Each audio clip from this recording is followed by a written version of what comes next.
Also hear it.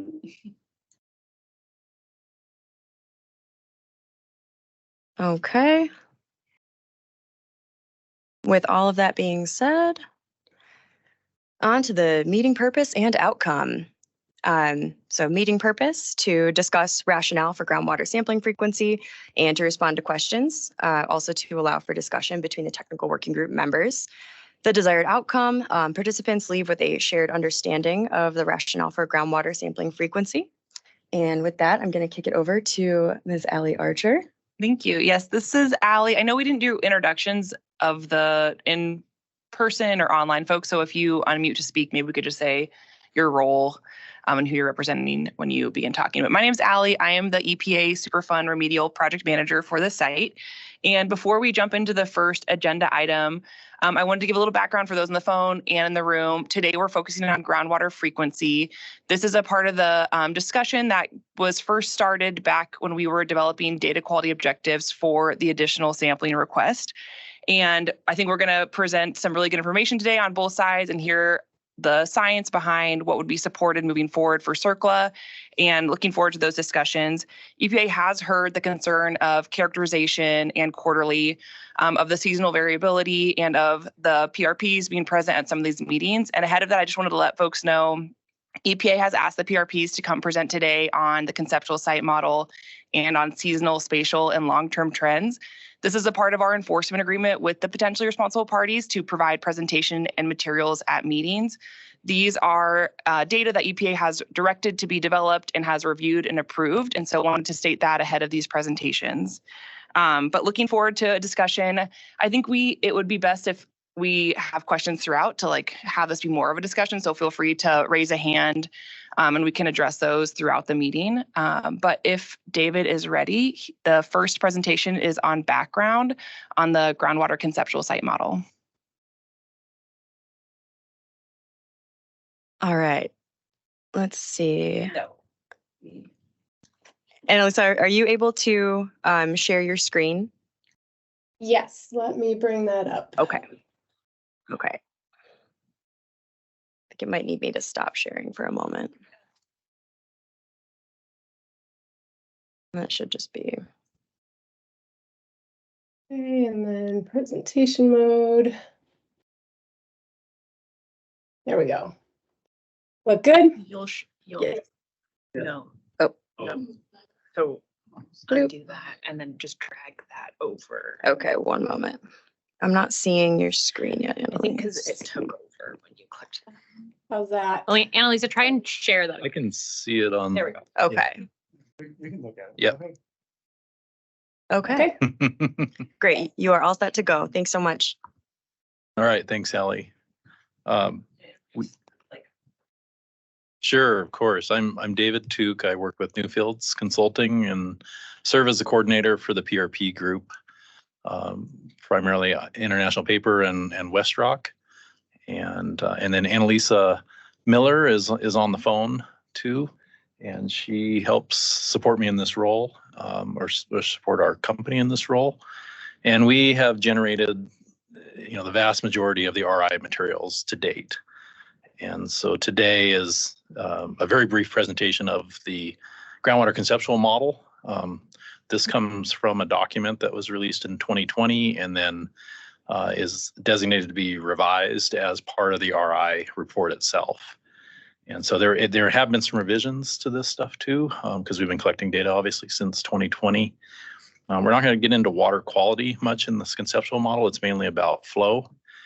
And then we have some additional material to discuss sample frequency and temporal trends that we've observed across the site. And Annalisa will take over and present that portion. And that does include a discussion of water quality. It is difficult to tease out the temporal patterns and not talk about spatial patterns, but we've sort of done that today. And we'd like to reserve some discussion for spatial patterns, fate and transport deep discussions until after we present Addendum 12 for additional work this spring. And then we'll have more material amongst the group to have those discussions. So today's focus is on understanding the conceptual model and then understanding the temporal patterns at the site. right, so water generally flows in the site from east to west, from an agricultural area on the right-hand side of this figure toward the Clark Fork River on the left-hand side of the figure on the west. And once it reaches the Clark Fork River, it generally flows north then from there. And so water interacting with the river sort of makes a hard turn at the river boundary and starts flowing north. There's a big rock wall essentially on the other side of the river, which confines the aquifer and forces it to come upward toward the river and northward. And we've drawn a cross-sectional line here, A to A prime in the figure, if everyone can see that. And we're going to show you a cartoon cross-section of what the aquifers look like beneath that. And that's on the next slide. All right, so very much a cartoon, not to scale. You're looking from east on the right-hand side of the screen to west on the left-hand side. You can see what looks like the Clark Fork River in cross-section. And much of the hydrogeology that we've derived from the site came initially from hydrometrics and previous papers conducted by Grimstead when the mill was in operation. And then we've confirmed these conceptual models through our own drilling of deep and shallow wells. But at the site, there's essentially 3 aquifer units. There's an upper unit we call Aquifer Unit 1, and then there's a central unit, Aquifer Unit 2, and a deeper Aquifer Unit 3. And the deeper Aquifer Unit is the Missoula Aquifer. It is the aquifer where everyone's drinking water supply comes from. There are no wells, no production wells on site that tap into Unit 1 at this site. Nothing that produces water for people to drink or use for any other beneficial use. There are some that are relatively shallow in Aquifer Unit 3, as shallow as 60 feet or so, some older wells. And then the vast majority of the wells at the site, production wells, are all in 120, 110 feet deep in Aquifer Unit 3 at the site. That central Unit 2 is saturated, but it's not very conductive. We're calling it an aquitard. The water in Unit 3 is under pressure, and there are in portions of the site some downward flow components, and there are upward flow components in portions of the site. But overall, it's a very, very slow vertical transport downward throughout the site. And there are these clay lenses among mixed sands and gravels in that Aquifer Unit 2, which cause it to have this sort of aquitard. There are no wells, monitoring or production wells in that Aquifer Unit 2. So all of our data is going to come from 1 or 3, and most of what we talk about today is in Unit 1 up near the surface. Because if there's any contamination at the site, that's where it will be first and foremost. And then we have a number of monitoring wells to take a look at things in Unit 3. If we need to go back to this, just please let me know, and we can jump back into these 2 figures. They give you the general outlook. Okay, we stole this figure concept from hydrometrics. You'll see a figure a lot like this in the 2004 study that they did. And they were looking at nutrient transport from the site during operations, but they were trying to capture roughly the fluctuations in water level across the site. So what you're looking at is a plan view up at the top of the site and a few wells identified, 11 on the west side, 19 in the middle, and then SMW4 over on the east side of the site.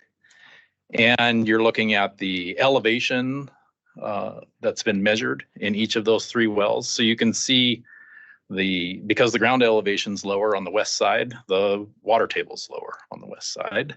And then on the east side, the ground level is much higher, not a ton, but let's see, in the ballpark of say 10 feet. And then because of that, the water table is higher, right? And then within each of those, there's some fluctuation of water, and that's plus or minus in the ballpark of 6 feet annually.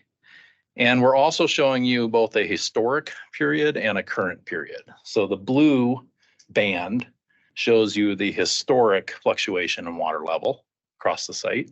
And the green band, or yellowish green band, shows you the current fluctuation in water level across the site.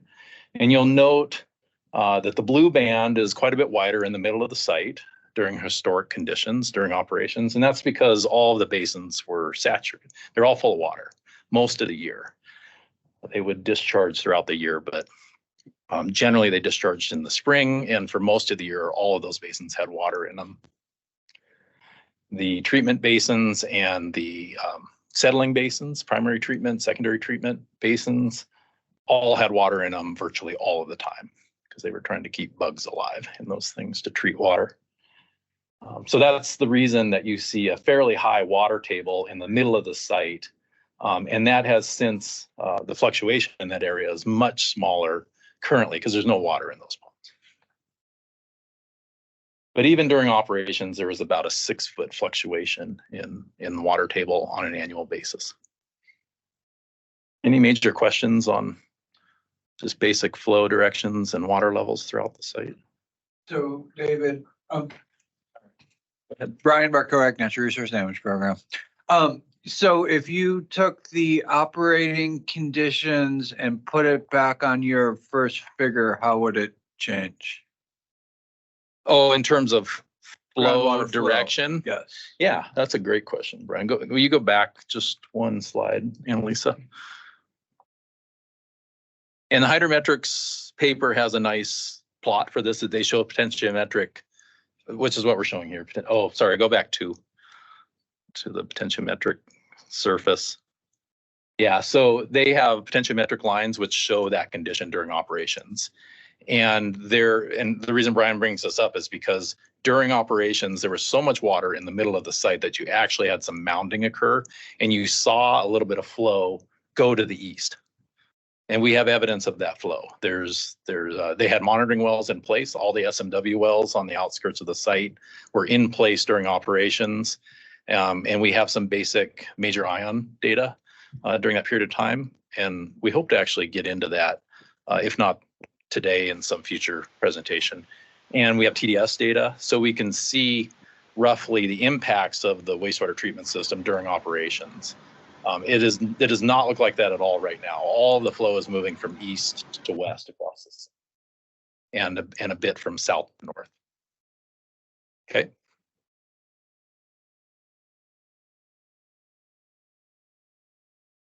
All right, so it's a little bit busy. We're trying to put a lot of information on one slide, but the idea here is to show you where we've sampled. So all the wells are on the left side of this table / figure. The unit 1 wells are up in the upper box. So as you can see, we have tons of unit 1 wells compared to unit 3 wells, deeper wells.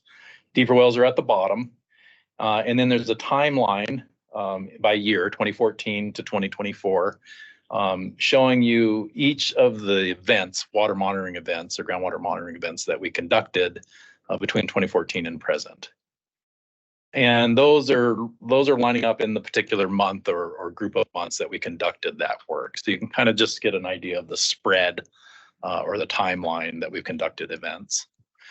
And while we have not sampled on a quarterly basis, we have sampled enough times at all these wells to capture seasonal patterns.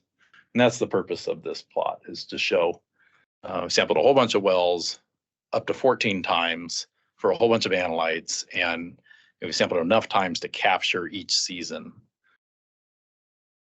And then what we did, and what we'll talk about later in this presentation, is what those patterns look like on a seasonal basis.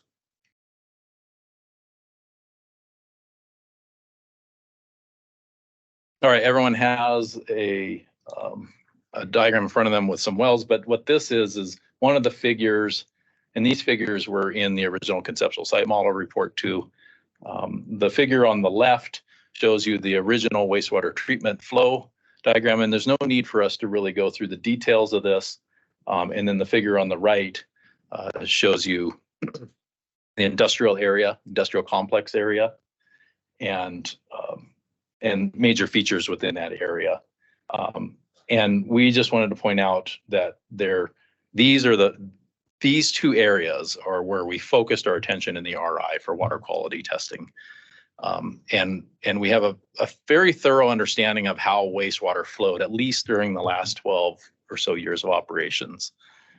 Through records, through direct contact with Terry McLaughlin, who was the engineer on site. And then I worked at the site from 1999 to 2006 and did research within the wastewater treatment system. The historic records we have are probably they're equivalent to the information you have available to you. They come from file cabinets of the mill during operations. They come from the hydrometrics and Grimstead papers. They come from Terry McLaughlin's recollection, and we're using that information. And most of that is captured in the site inspection and removal assessment that the EPA did way back 2012, 2013 timeframe. You can see those timelines. Those timelines are in the conceptual site model and will be resurrected again in the RI. So the whole idea when we conducted the RI work was to look at former operations, where would contaminants reside if they're present, and go to those locations and sample them first and foremost. And sample for the suite of analytes that EPA looked at when they did their site inspection work to begin with.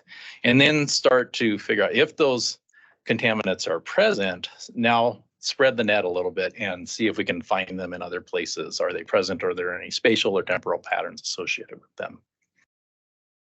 So, and most of that approach is captured in the original RI work plan issued in 2015 after the PRPs entered an AOC.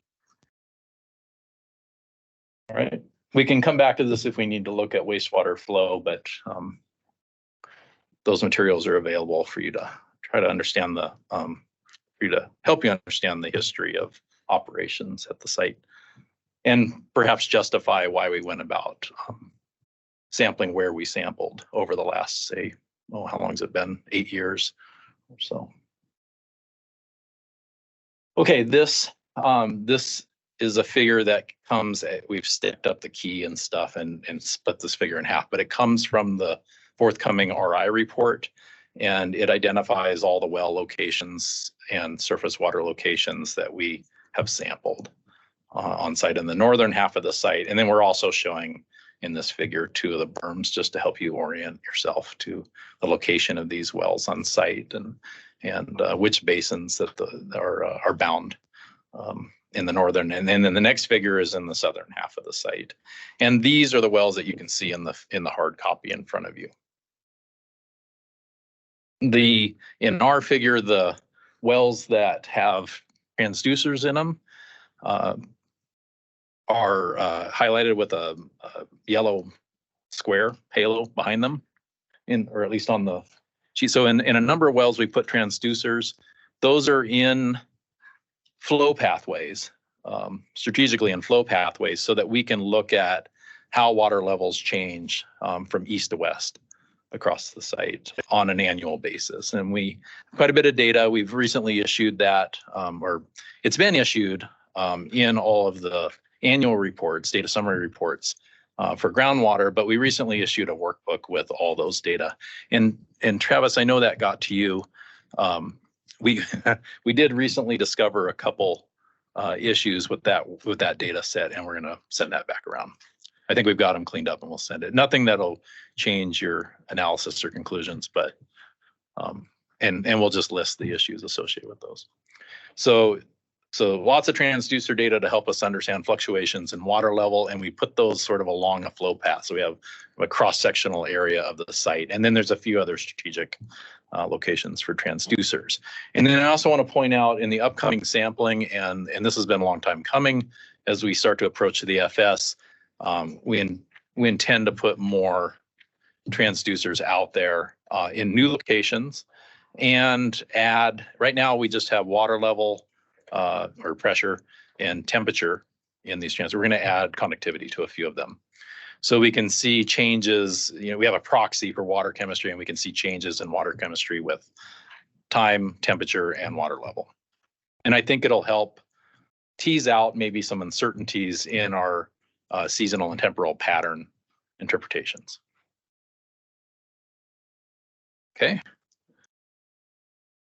Okay, so then this slide is showing an analysis that we more recently done, we did this in the 2020 conceptual model, but more recently looked at the source areas or the source waters that are driving fluctuation in water level at the site. So the highest water levels in the site on the west side are different than the highest water, occur at a different time of year than the highest water levels on the east side of the site. And we didn't really have our thumb on this until, let's say, the last year or so, since last spring. We did a statistical analysis and we just looked at change in water level compared to average water level at every well across the site. And we teased out 3 groups, one group on the east side, one group on the west side, and one group in the middle that we call transitional. So on the east side, the water level tended to be highest in the fall. And on the west side, the water level tended to be highest during peak runoff, spring, very late spring, early June timeframe. And in the middle, it was kind of a mixed bag. Sometimes it's a little in the fall, sometimes a little in the spring. Sometimes neither of those. And that's for various reasons. And anyway, so we created this map, a heat map, to kind of give you an idea which wells reside in the group on the east or the group in the west, and which wells reside in the transitional area. And then we could look at water quality associated with these different peaks and valleys in water level. We call the group on the east side the FID group because it is most impacted by the flows in the Frenchtown irrigation ditch.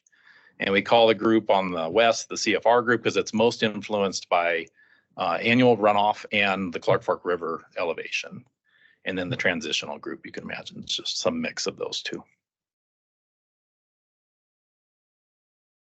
Okay.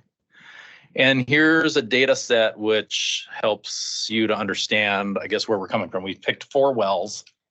The CFR2 at the bottom is the Clark Fork River itself, and then SMW16 represents that west side. I'm going from bottom to the top of the page. NFMW1D represents that transitional area in the center of the site, and then SMW4 represents the east side of the site. And what you're looking at is transducer data here showing the water level, fluctuation in water level. So you can see on the east side of the site, it starts to peak down there in September, October timeframe, whereas the Clark Fork River and the SMW16 tend to peak up there in the May, June timeframe. And you can see the transitional area is kind of flat lines at a higher level all year long. All right, and the idea here, we did this originally, the idea was to make sure that we were capturing water quality. We were capturing samples at peaks, at peak flows and at low flows across the site. This was way back when we were doing, say, addendum 8 for the monitoring. And we started keeping track. And then by the time we got to addendum 11, and these are just successive improvements to the water monitoring plans, we had a fairly good grip on this, and we started tallying or doing an inventory to make sure that we were capturing the peak flows and the low flows at key wells so that we could see concentration gradients or how concentrations of constituents matched up with those water levels.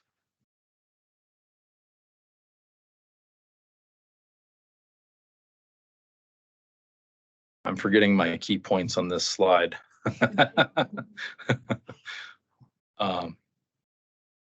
I think we're just showing. Okay. Yeah, go ahead. All right, now I remember. It was what I just said. So this is actually a visual aid at those locations showing when we collected samples. So the dots are the water level that we collected. The lines are the transducer data.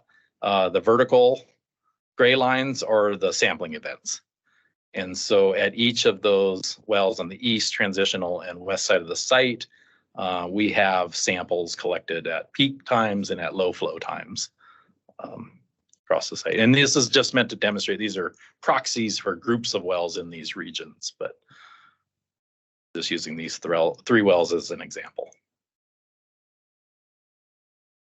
Okay, and this is the basis for going through and interpreting temporal data, temporal patterns and the seasonal patterns in the data. Okay. And then I think, David, we have a break in the agenda and Okay. I don't know if you're going to go right in. Nope. We purposely stopped there and Mhm. we'll talk about water quality when we're ready. And if anyone has questions to begin with, let's field some of those first. And Mhm.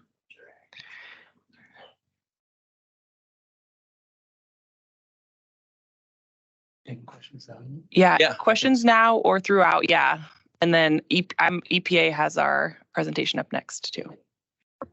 This is Doug Martin with the Natural Resource Damage Program. The question I have kind of follows up on what Brian had.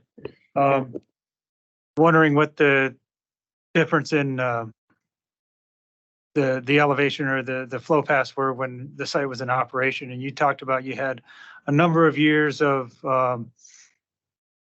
the monitoring where you collected it on all corridors.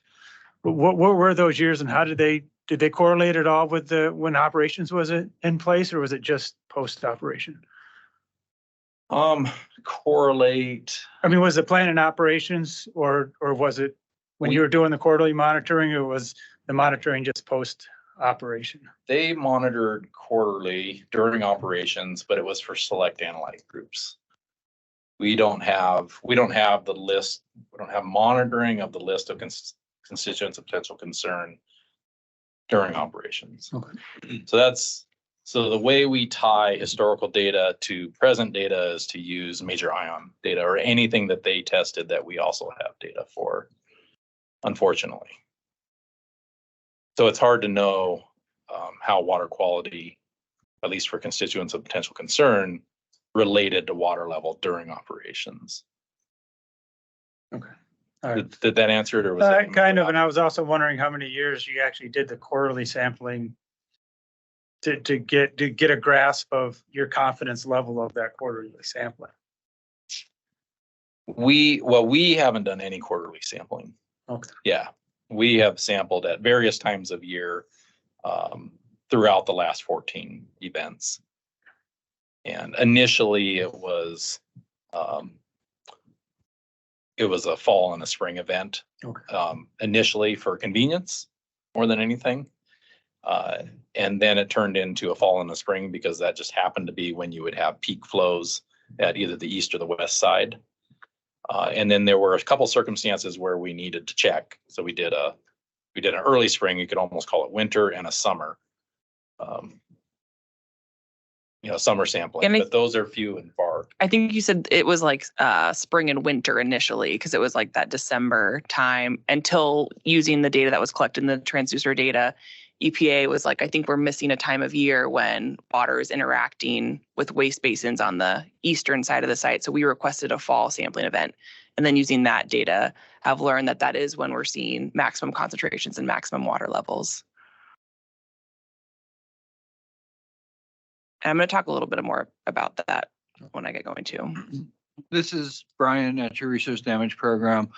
Have you been able to correlate during operations quarterly sampling with sample results now? And is there any comparison?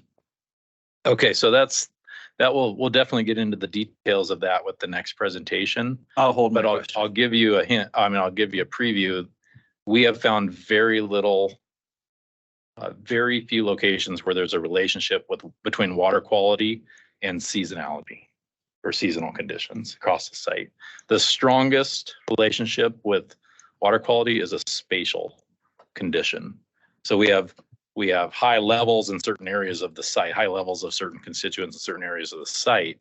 We very rarely find any sort of relationship between water quality and seasonal conditions like water level anywhere at the site.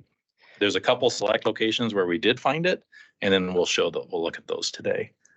And where we did find it, it's strong enough that we think we can predict the outcome of a higher fluctuation in water level or a frequent fluctuation in water level.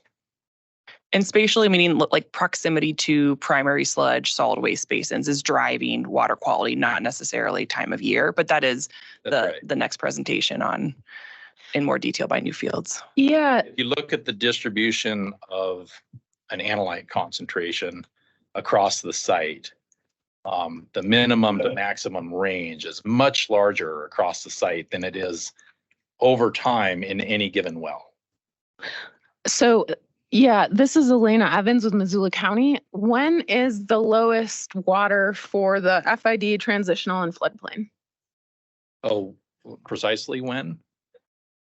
In the, well, FI. So the Those three are different, two different areas. Okay. yeah, the three different areas. Floodplain, for floodplain, the highest water levels are observed in May, June. The lowest. No, the floodplain, the Clark Fork River. And she's asking for the lowest levels. But I Oh, think the if, lowest level. do we want to is- pull up the graph of, Yeah, we yeah. have transducer data, yeah. And Go the ahead. graph that EPA has shared too shows low water levels of the different water zones, meaning influenced by irrigation ditch, centrally located or influenced by river. So we'll pull up those graphs. Yeah.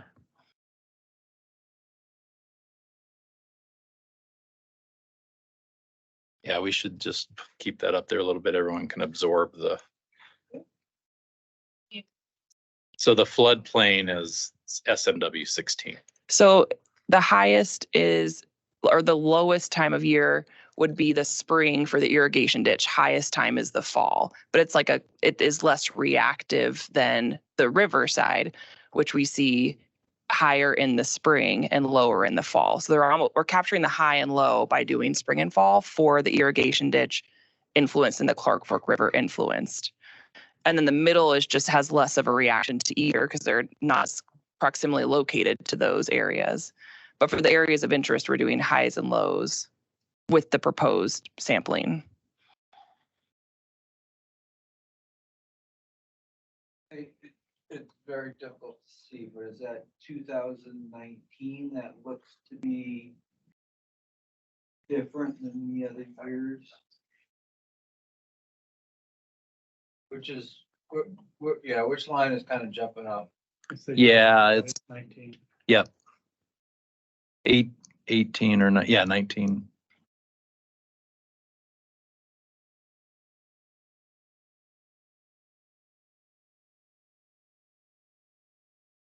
Okay, and then Tracy, I see your hand up if you'd like to ask your question.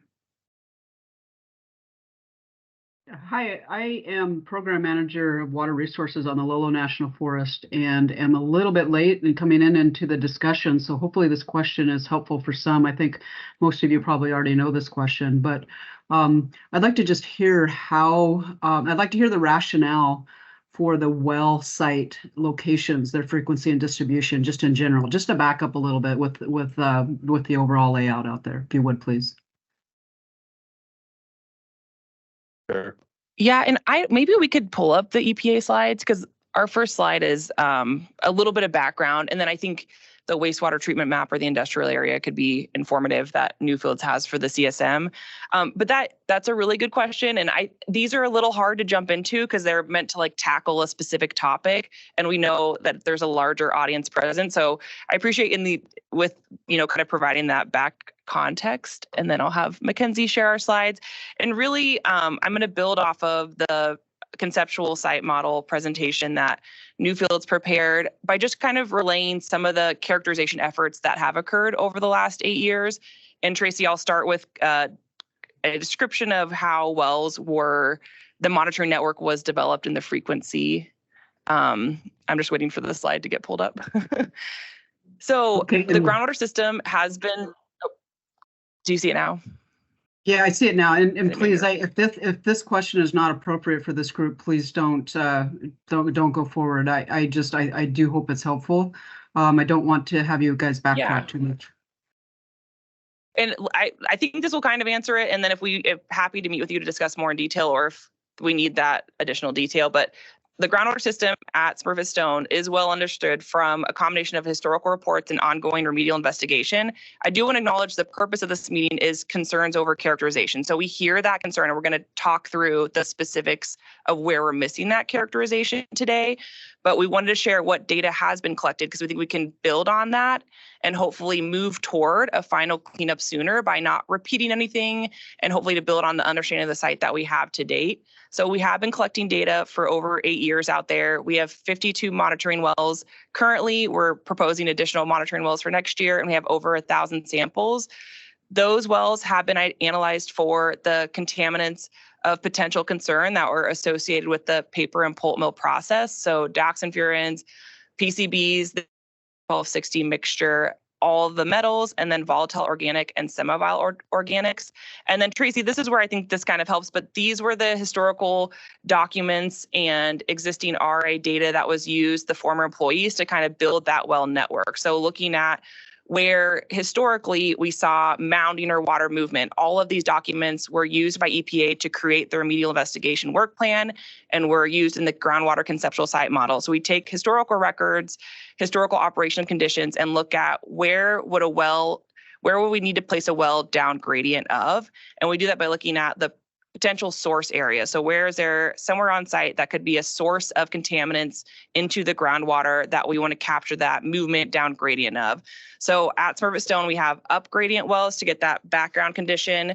We have wells on the eastern side to look at if there was potential mounding. We have industrial area wells, and then we have wells down gradient of primary sludge ponds, solid waste basins, and the path of groundwater toward the river.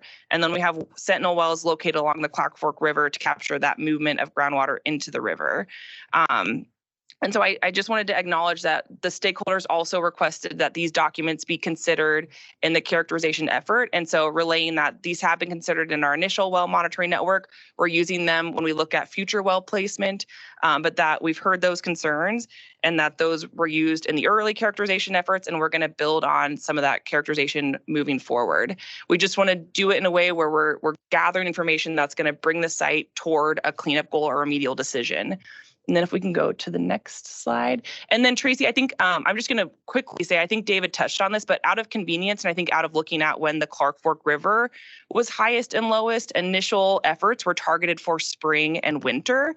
But once we were able to get transducer data in and look at what is water actually doing under the site and realizing that we had higher water levels at maybe an unexpected time of year because of the Clark Fork River, we then started capturing fall sampling because of the irrigation ditch. Yeah. So we saw that the irrigation ditch was having an impact on groundwater levels and transitioned our sampling to better capture high groundwater levels under those areas of concern.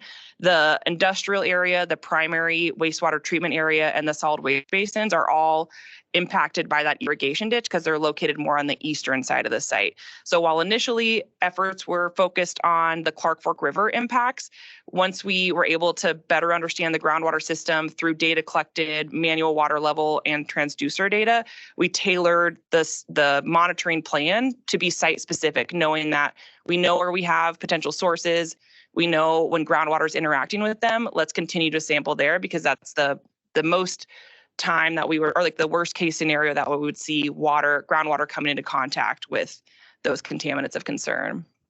And I'm taking a step back too of just we're still in the remedial investigation phase. I heard David say RI earlier. So that's the remedial investigation report that will kind of host all of this information, an updated conceptual site model, all the investigations that have occurred to date. But we're still looking at what are the goals of the RI when we're looking at collecting additional samples.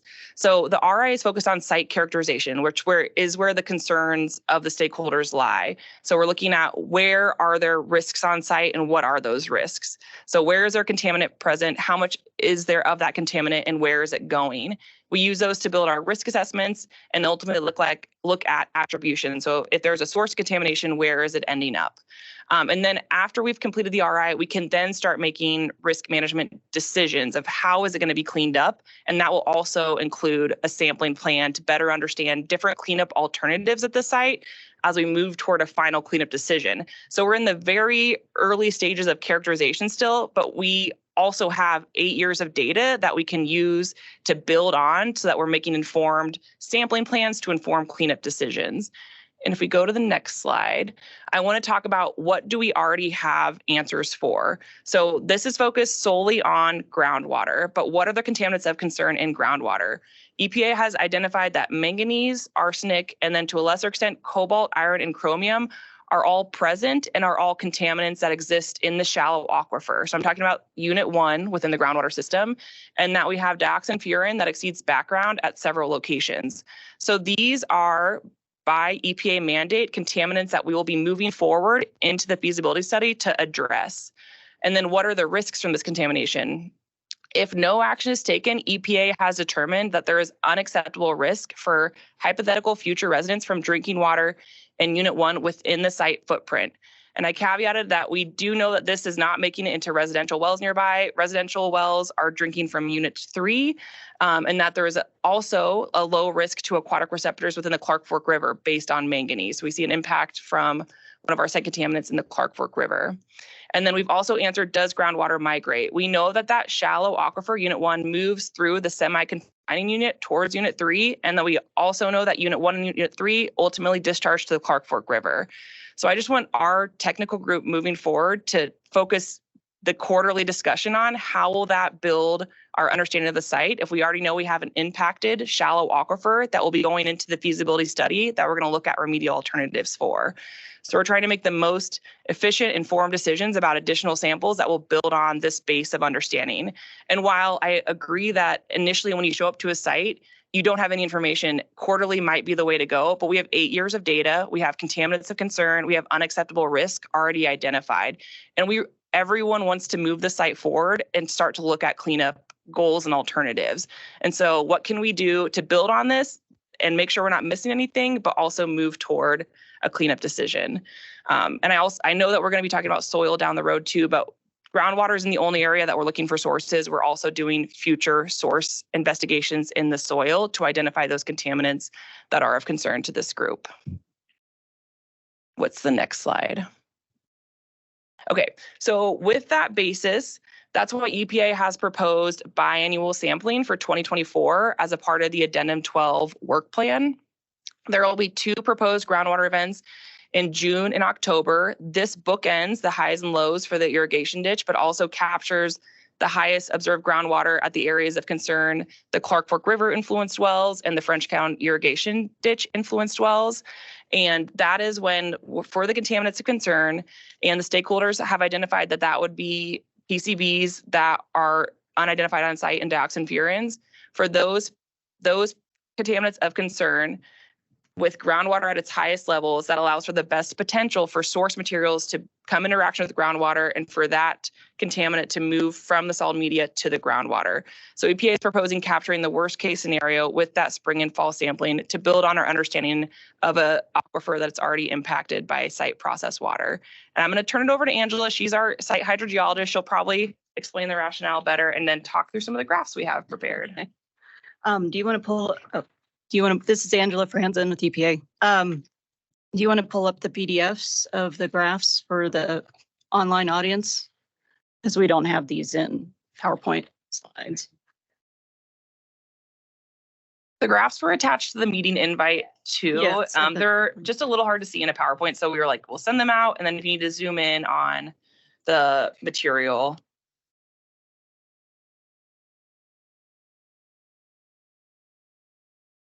bear with me, online folks. I'm going to switch the switch the view over in just a moment. Okay. Sorry, so many screens. There she is. Okay. I'm going to reshare. Okay, we should be set now.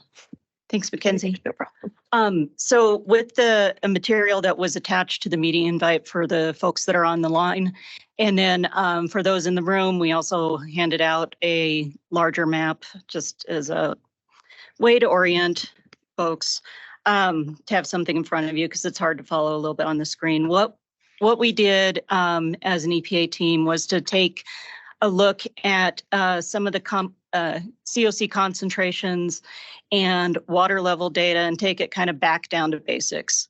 And simplify the presentation of what does a contaminant concentration look like on the site with respect to our sample times and with water levels.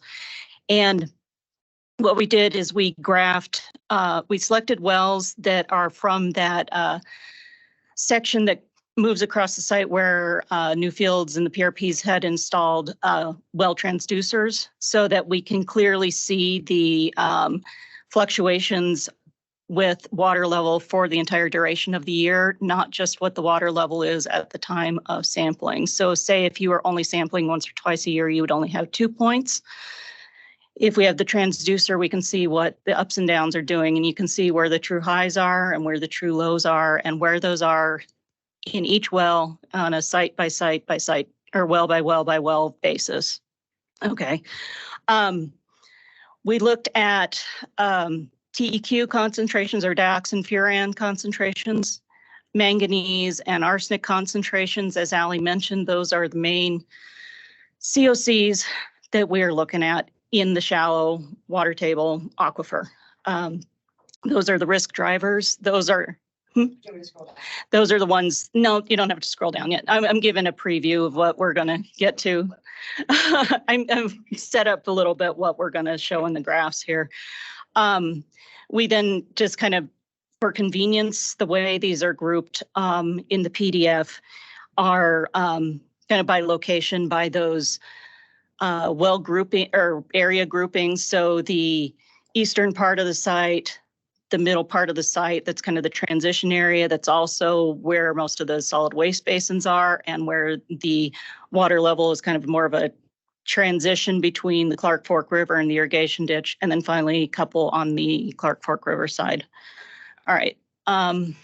So the first grouping, go ahead, Mackenzie, and scroll to this one. These are very small, but that's not necessarily going to take away from what the overall thing we're showing here. The first one is the middle group. We have 4 wells there.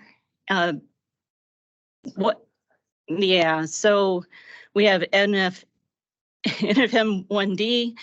NFMW2, NFMW9, and NFMW16.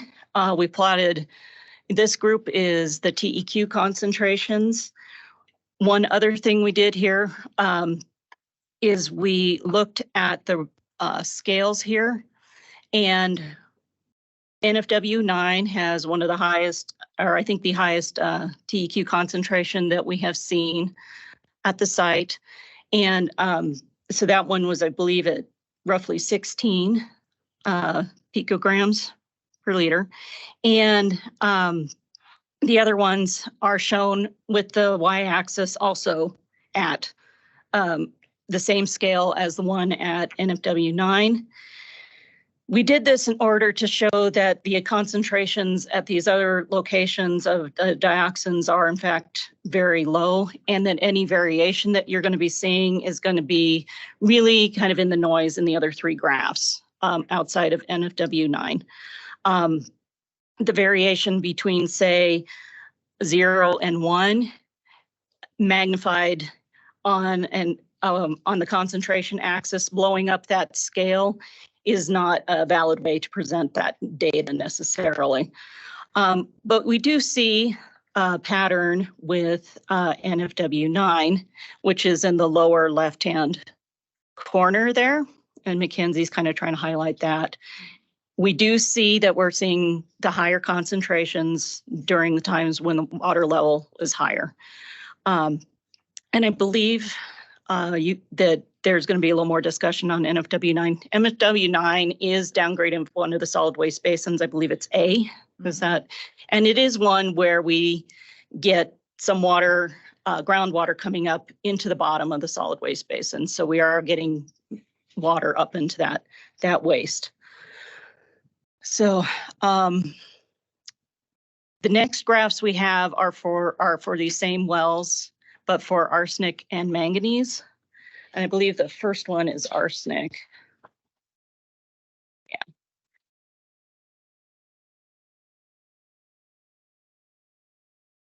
And so we're looking for patterns here. Here the scale is up to about, I think, 35-ish micrograms per liter arsenic.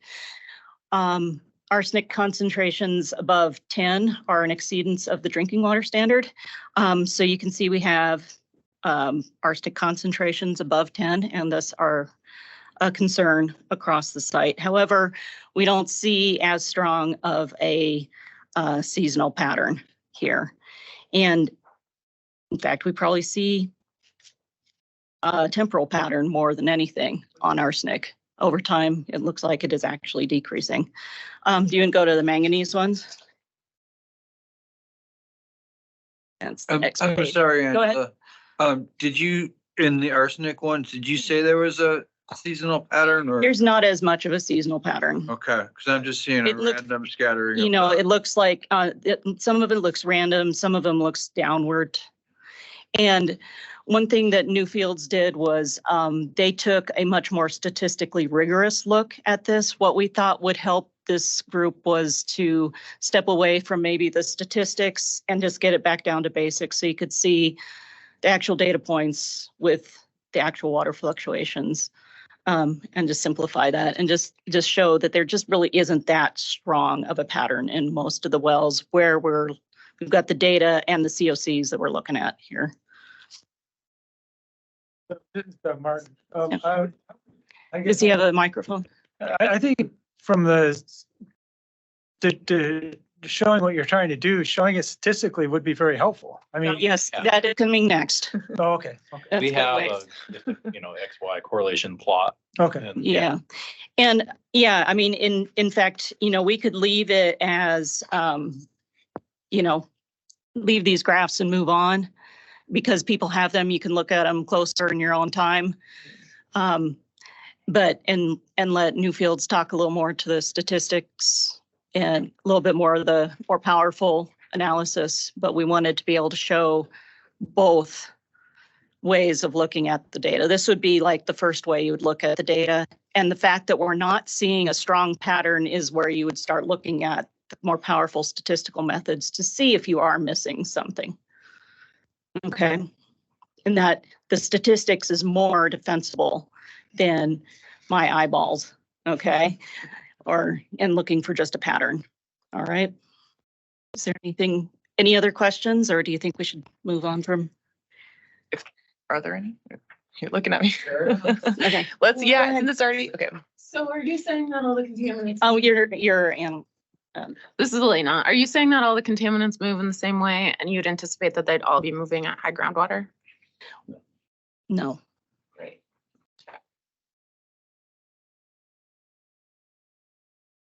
No, I mean, there's definitely some chemistry going on and a contaminant could move under low water conditions as easily as it could move under high water conditions, depending on the source material and depending on the physical conditions.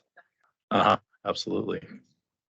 Another thing that's going to control the manganese and arsenic concentrations is the redox conditions, which will, more oxidizing the water gets, the more that's going to attenuate out. But we already know it's a problem. So.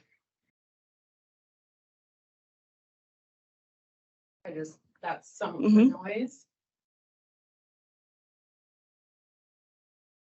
Yeah, I think everyone has these graphs, just a way to first take a look at the data. We'll move on to the spatial, seasonal, long-term trends, David, that you guys have, I think, up next so that we can keep on schedule, make sure we have time for the last half of the 2 hours we have planned.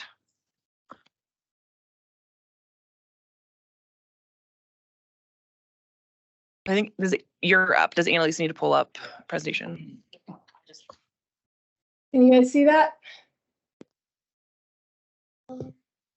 Yes. Yes? Yep, okay. Yes.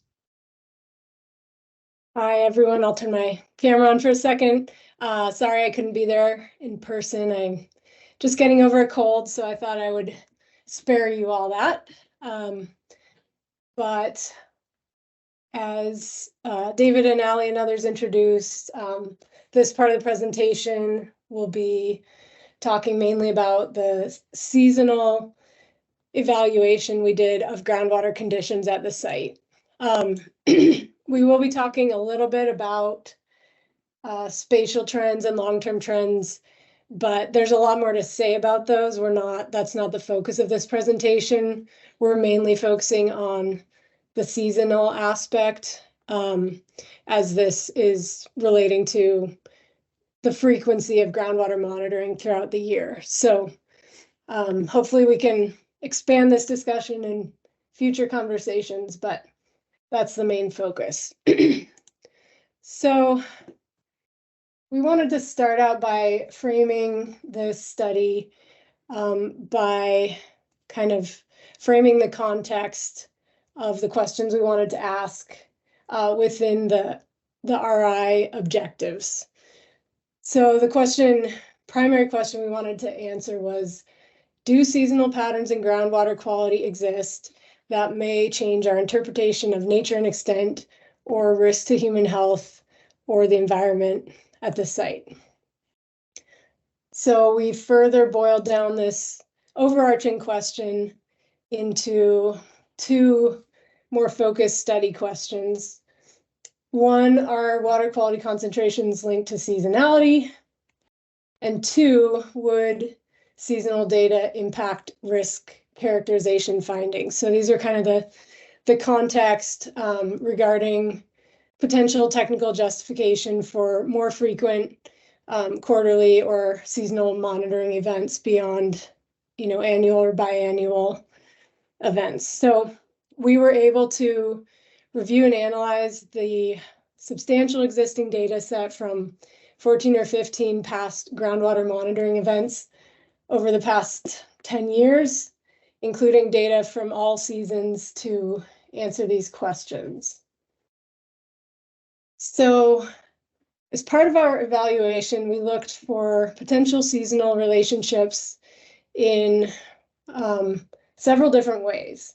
So we evaluated whether there were any differences between fiscal quarters that might justify quarterly sampling, as well as between other climate factors like dry or wet times of year, and also by variable groundwater level across the site.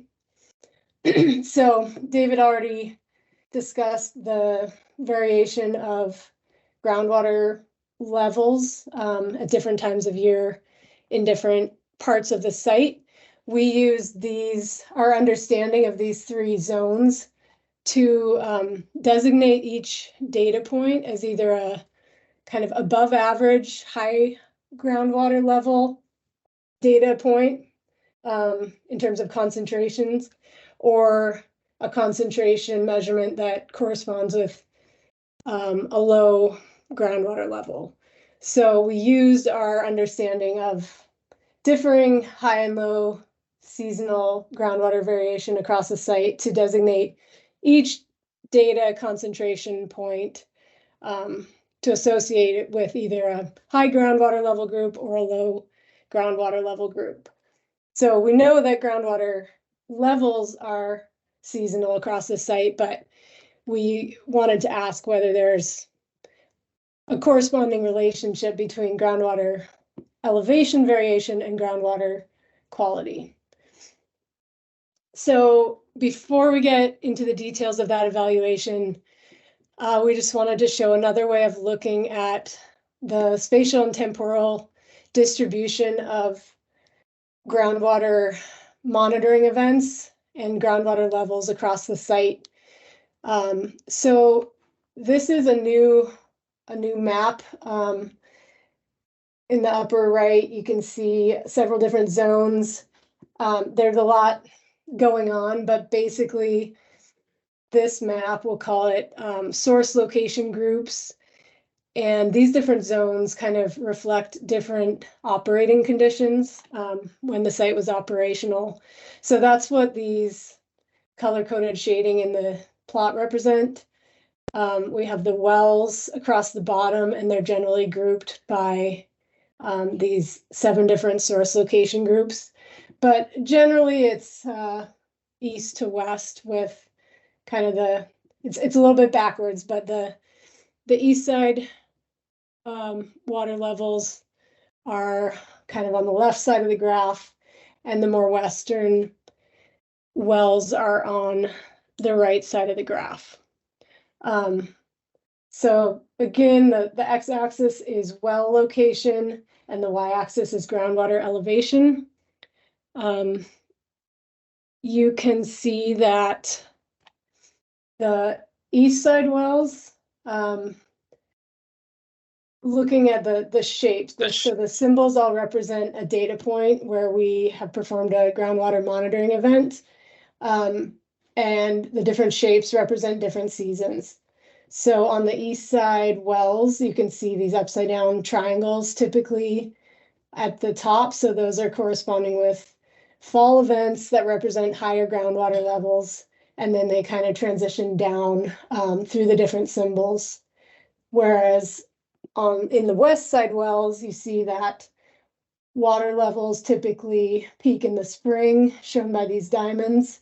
And then the fall events are down towards the bottom with lower groundwater levels. You can also see kind of the distribution of how most wells have been assessed in most seasons. So kind of jumping to the end here, just a kind of overview summary of the evaluation we did for seasonality, our general approach, and then the key findings. So we performed a statistical evaluation to compare concentrations for all analytical and field parameters from different times of the year against quarters, dry and wet seasons, and high and low groundwater conditions to see if there are any significant relationships. Most measured parameters or constituents were not statistically different between different seasons or quarters, either on a site-wide basis or at individual wells. There were a couple exceptions, so site-wide exceptions.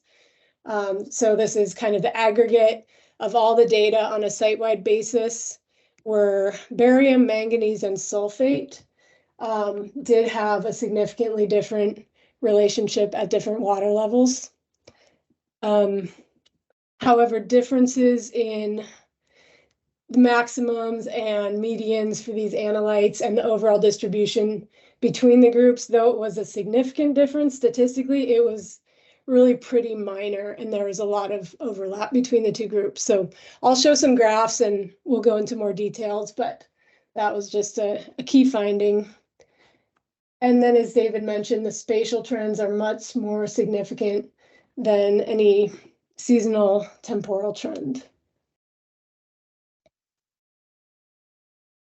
So this is another similar distribution plot as the other one I showed, but this time we're showing analyte concentration along the y-axis, and then the wells are still distributed across the x-axis by the source location group.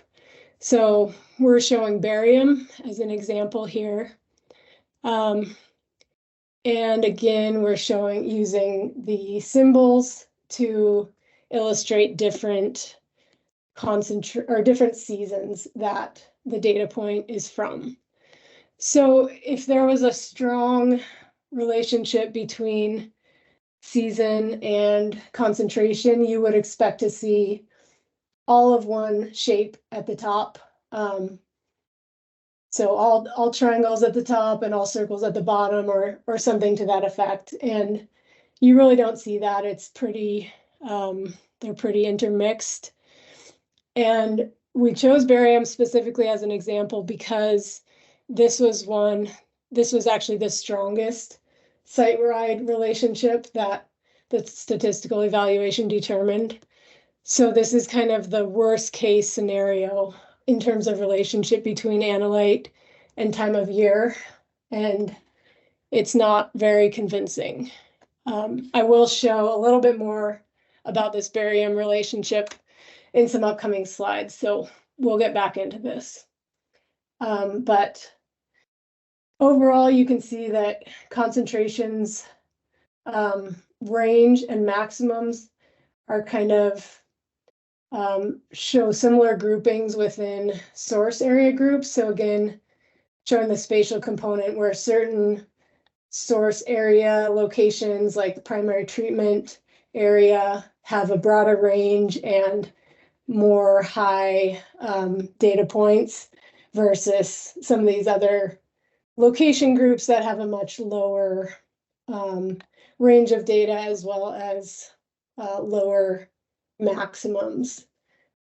So again, the spatial component shows a lot more variation than the seasonal pattern. And we see relatively high concentrations in all different seasons, even if the maximum was slightly different, we see that's not a overwhelming difference. Okay, so here's another visual example. We tried to keep the results of our statistical evaluation mainly visual rather than showing a bunch of numbers and spreadsheets and stuff because it's a lot more interesting to look at.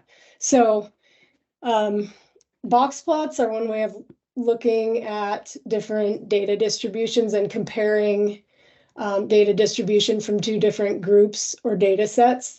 So in this case, we're showing concentration measurements for arsenic associated with high water level conditions in the blue on the left versus arsenic concentrations associated with low water conditions shown by the orange plot on the right. And we're just using arsenic as an example. This is pretty typical of what the box plots look like for almost every analyte. In general, there is no major difference between the two plots. So in case you're not familiar with the box plot, what it's showing is basically quartiles of data. So the horizontal line through the box is the median measurement, and the top and bottom of the box are the 75th and 25th percentiles. And then this vertical line down here is the minimum data point. And then the outliers are up here in dots with the maximum obviously up here. And this upper 25th percentile or 25% of the data is shown in the upper line and the dots. So what you can see in this typical example is that the data distributions overlap quite a bit. The medians are very similar.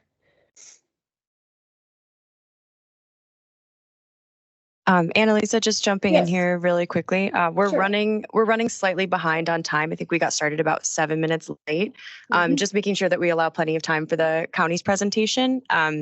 I don't know if there's a way to, I don't want to rush you through any of this, but just being mindful of time.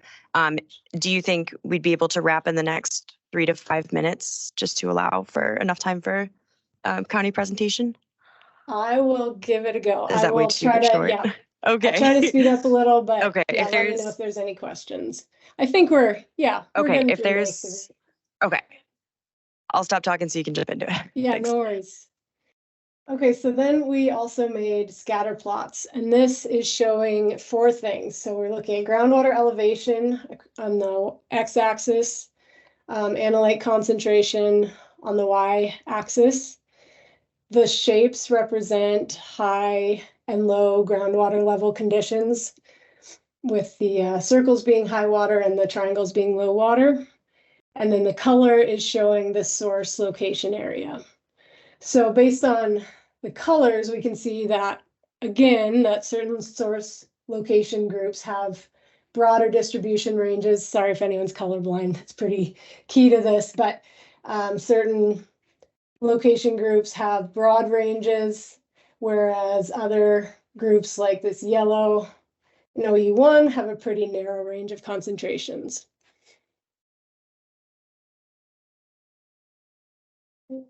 Okay, so in contrast, to show what significantly different data sets look like, we made up a data set. We'll call this unobtainium. And in this case, the box plots and scatter plots look significantly different between the two groups. So in this case, there's minimal overlap between the bulk of the data. The medians are quite a bit different. The maximums are different. And then again, in the scatter plots, you're still seeing the color groupings by concentration, by source location area. But most of the higher concentrations are circles, meaning that these are associated with higher water levels, and the lower concentrations are associated with low water levels, being the triangles. So this is our actual site-wide, significant site-wide relationship. As I mentioned, we did identify a couple parameters that statistically had a significant relationship: barium, sulfate, and manganese, and a couple of field parameters. Barium had the most significant site-wide relationship. So you can see in this case, there are slightly more data points in the upper range of, this upper 50th to 75th percentile. The maximum is a little bit higher, but there's a lot of overlap, and the maximums are really not that far apart. And the source location part, or groups, in the scatter plot, I think are the most obvious thing that jump out is this color coding. The high concentrations are all associated with the primary treatment area in this beige color.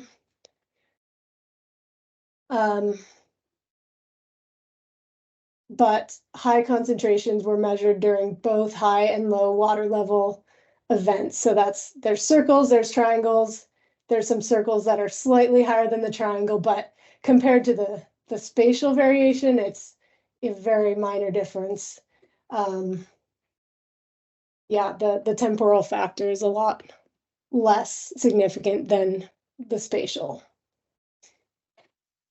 So we did. Hey, Annalisa. Yeah. I'm just going to say, we'll give you one more slide. Sorry. And we'll try to Yeah. get it over to Missoula County by 3:25. Yeah. Okay. We'll end on this one then. Okay. I'll go through these quickly. We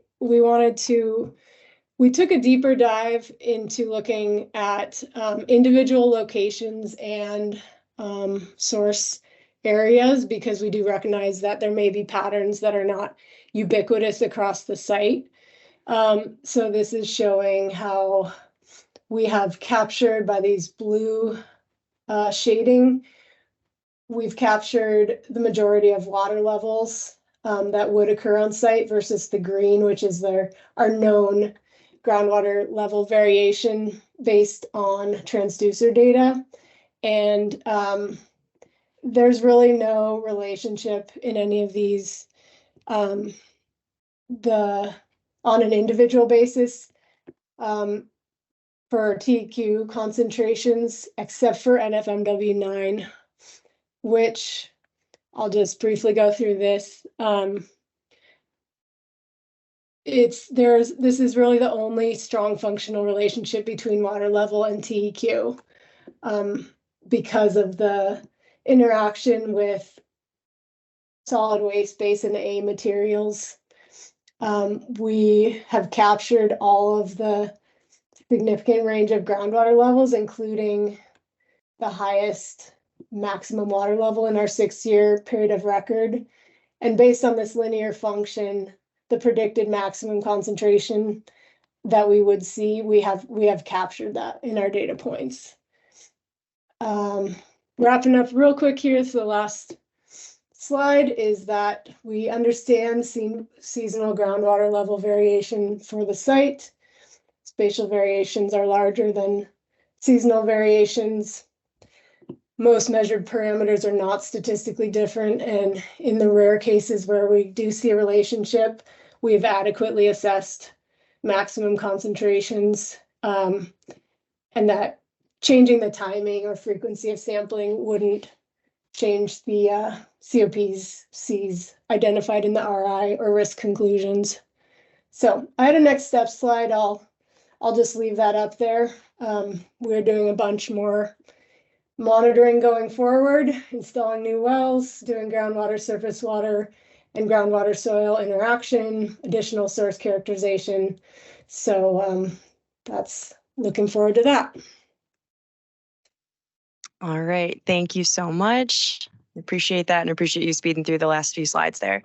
I'm turning it over to the county now. Either of you should be able to just share your slides. If you have any trouble with that, just flag that and I will share them from my end. So, sorry, Brian, Natural Resource Damage Program. I know there was questions on that presentation, but I think in the interest of time, we'll save them for it later. And they're from online participants.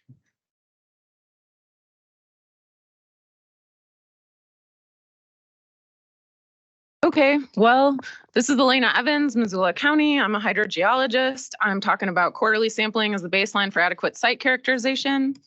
So what we're going to talk about is seasonality at a complex site. The first thing that I'm going to go over is our understanding that the groundwater conceptual site model is incomplete, the temporal nature of hydraulic head, water movement through contaminants, and how water has previously moved through, leaving contaminants in its wake, has not been fully captured by sampling to date.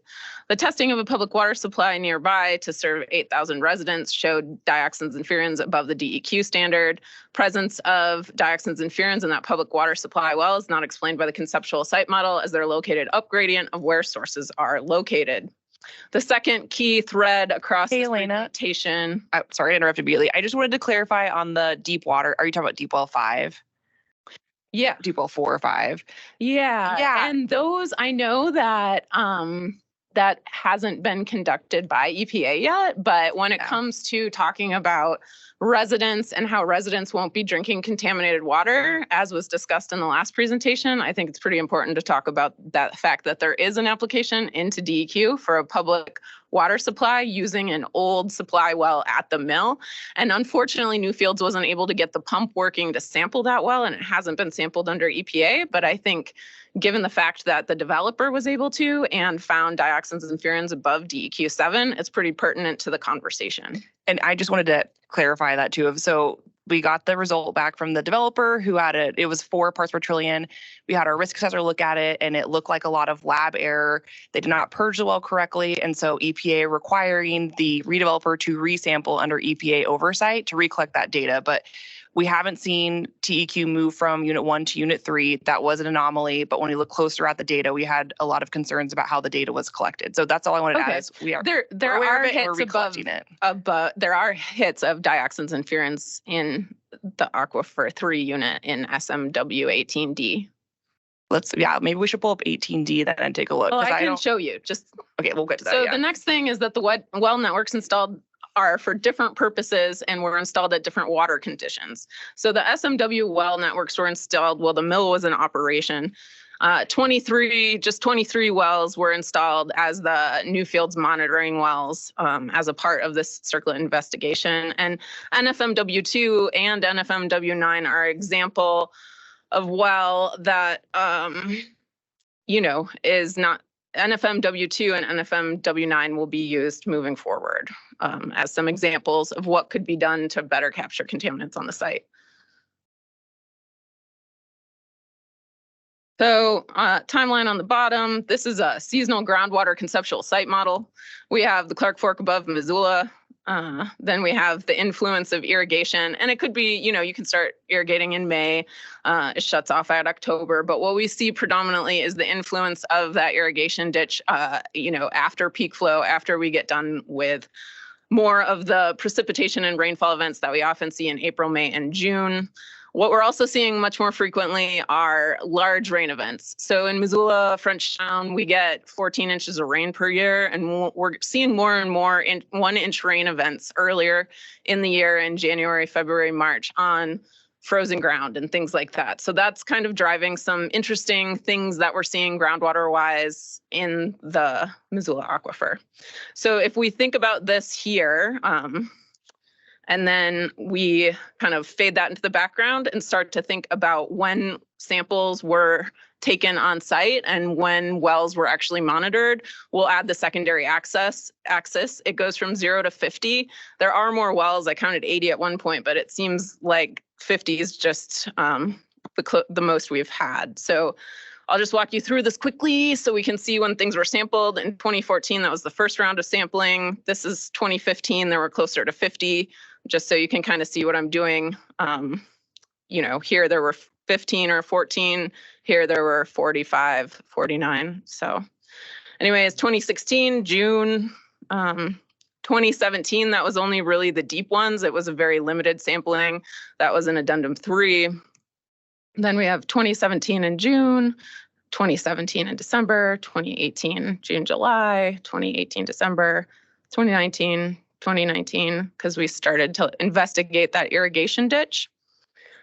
So moved off of December. Then we have 2020 and 2020. 2021 was when addendum 10 came into play and bumped everything down to 10. Then 2022, October.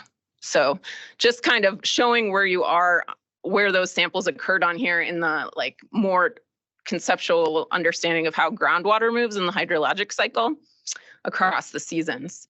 And that's really key because in the Missoula Valley Water Quality District, we sample here. So that purple is when we sample across our 40 well network to better understand and monitor for contaminants of concern that we may not have identified. And that's not for a cleanup site, that's just to monitor to see what's going on within the aquifer. And that's because oftentimes, if you want to get in front of something or understand plumes or understand if there's something to be concerned, it's when that groundwater is lower and it's had the opportunity to sit November, December. So now I'm just going to walk through the sampling events because all of those dots on a map are hard. This is trying to get us at temporal, but unfortunately the spatial is pretty big too. The first sampling event didn't have any samples for dioxins and furans above 2 picograms per liter. 2015 did. You'll see the ratio of samples that were above, and then right here, you'll see the highest well that's been sampled. So I'll move through these quick. I did try to make note of what ones were U and what ones were above the standard, how many samples were taken on the left, and what the highest well was, just to walk us through. Are you using the half DL when you're pulling these? Yeah, I am using the half DL because when we think about cancer and we think about the detection limits, I want to use half DL if I want my kids to drink it. And EPA also uses half DL in the risk assessments, but when we look at what's in the sample outside of lab calculations, we also compare it to 0 DL. But I just wanted to make sure we all were looking at the same thing. So I'm totally good with half DL, but we can clarify if things are in a sample or not when we look at the 0 DL, which is why we show both. Yeah, which is why also you'll notice like the fourth line down, it says 3 above and U. So 17 above, 3 were asterisked. So I highlighted that so people who are very concerned could tease that out. So 34% SMW 17, 2016 June, 84% NFM 9, 8 were above and U, and then NFMW 9. So 2017, this was just March, the deep ones, the ones that were on top of the paired wells were also sampled, and therefore SMW 17 was the highest here. But if you look at where those black dots are, those are the ones that were actually sampled.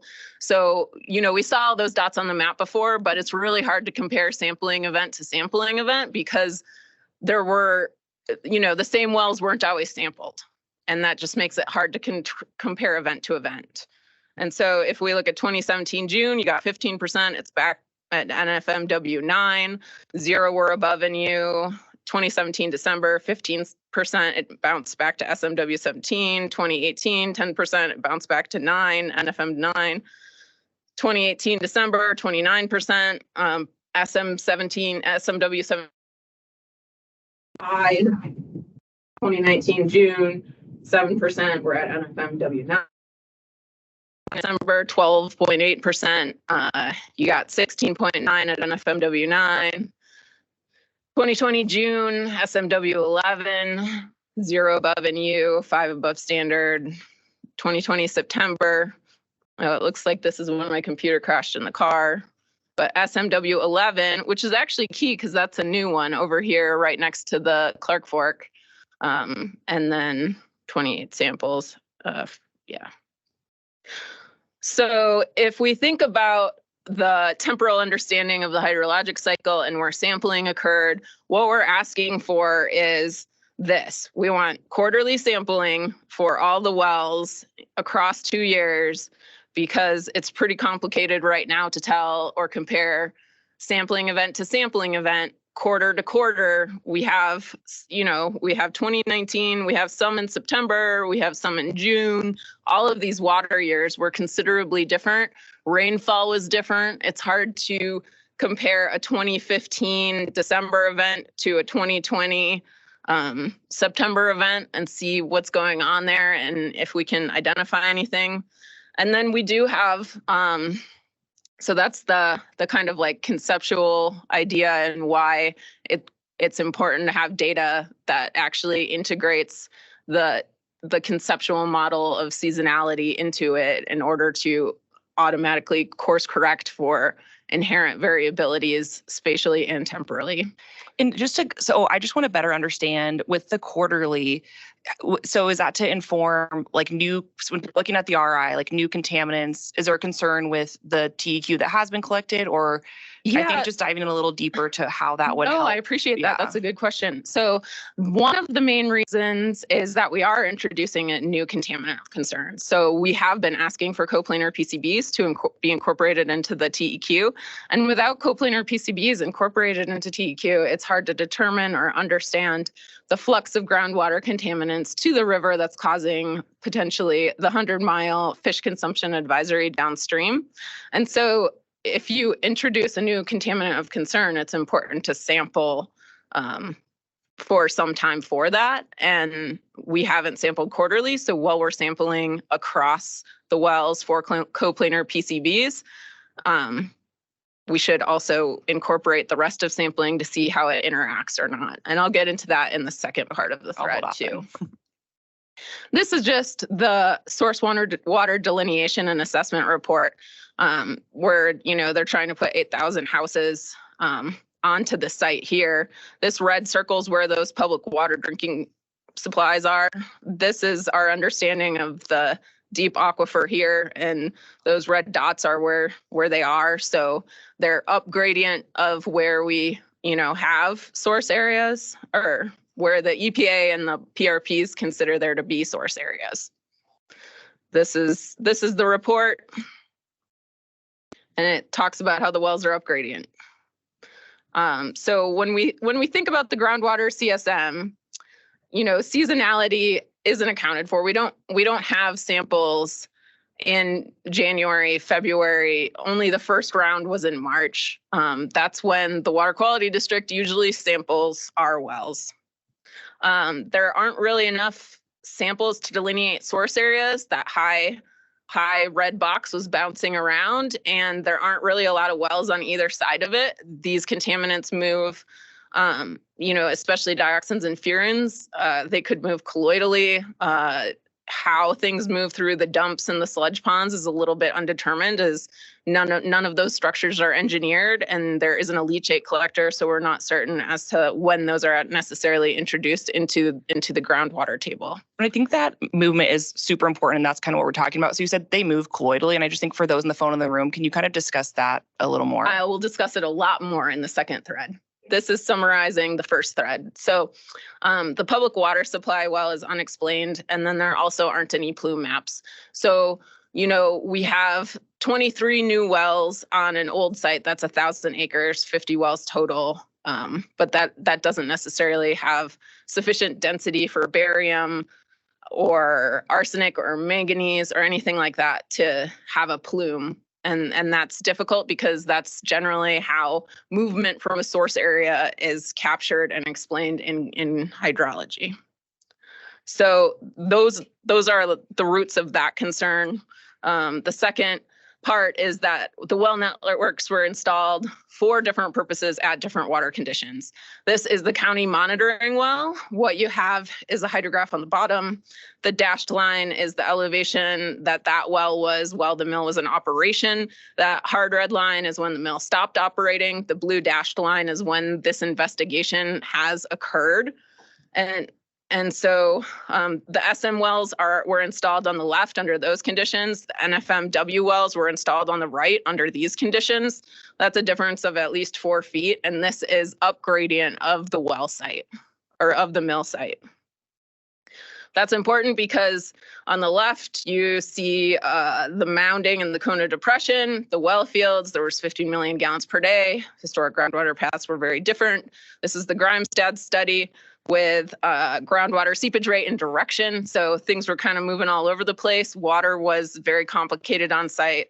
And that's where those public drinking water wells were in the red. When the mill was in operation, MPDES permits were issued, but there had to be compliance with color and eventually with nutrients into the Clark Fork River. So there were a number of wells that were initially installed. They were called old, what was it called? It was the old monitoring wells. Anyways, they were open bottom, and when the mill wanted to get a new MPDES permit, they had to conduct some extensive groundwater studies as identified in Grimstad in order to correlate the new wells that were installed in 91, the SMW wells, with the OTW wells. And so they were installed in 91, there was bi-weekly sampling, there was conductivity, seepage, all of that. But most importantly, to figure out what was happening there, they had to do bi-weekly sampling and monitoring to understand and correlate those wells. The hydrometrics, when they came up again for another MPDES permit, they had to do another big study, a hydrometric study from 2003 to 2005. In that study, they also did quarterly sampling and used those wells that were on site. To the right is a summary of the factors responsible for differences in average nutrient production, and then also how the well group composition and location saw the site differently. It summarized how they were screened and how they were constructed, and then it talked about how the SMW wells overrepresent east to west flow path as compared to the OTW wells. So this is a map where the OTWs are in orange, 1970s, open bottom, limited well logs. Who knows if they were sand packed or, kind of hard to say. We know on a couple of them, but not all of them. Blue are the SMW wells installed in 1991. They were screened and they were for the MPDES permit. The pink ones are Newfields monitoring wells, and they were installed, during this current Smurfit-Stone remedial investigation. So here's the hydraulic conductivity. This is from Grimstad, and I bring this up because he typed his paper, so I highlighted it to help. But he said the tests to determine hydraulic conductivity were significantly affected by the hydraulic characteristics of the 8 to 17 mesh silica sand used to fill the 8-inch annulus between the 4-inch well screens and the surrounding aquifer materials. And that's important because when we think about those SMW wells and how he was doing monthly and biweekly water level, chemical seepage velocity, biweekly, he found that depths to groundwater varied seasonally, but that they shouldn't come up much because, as he found, local seasonal highs were in July and August on those SMW wells. And that the groundwater beneath the process ponds is generally similar in quality to the treated process wastewater in the storage ponds. In some cases, constituent concentrations are higher in groundwater adjacent to the ponds than in the ponds themselves. And as discussed, this is attributed to higher historical loading rates and associated attenuation in the soils beneath the ponds. So hydrometrics saw this as, in consequence, SMW may sample more concentrated seepage than the OTW wells. Oh, I forgot the highlight. Okay. Anyway, this is really crucial when we're thinking about dioxins, furans, contaminants of concern that bioaccumulate and that we know to be in fish and are harming that ecological system. This is a Superfund groundwater issue. It's for Superfund Technology Research Laboratory, Scott Hewling. He wrote a couple other papers, but this is the most pertinent. It talks about the practical considerations of identifying and sampling for dioxins and furans. Some of it pertains to the drilling method. Some of it pertains to well construction. With down here, it says, in particular, the sand pack may act as a source of fine particulates. These particulate particles may result in the contamination being undetected. If the sand filter pack is constructed with very fine material, it may function as filter media, effectively removing larger colloids that may have contaminants absorbed to their surface. Also talks about well development, well purging. And so, when we think about the SMW wells that are from the 70s, all of this is something to be considered.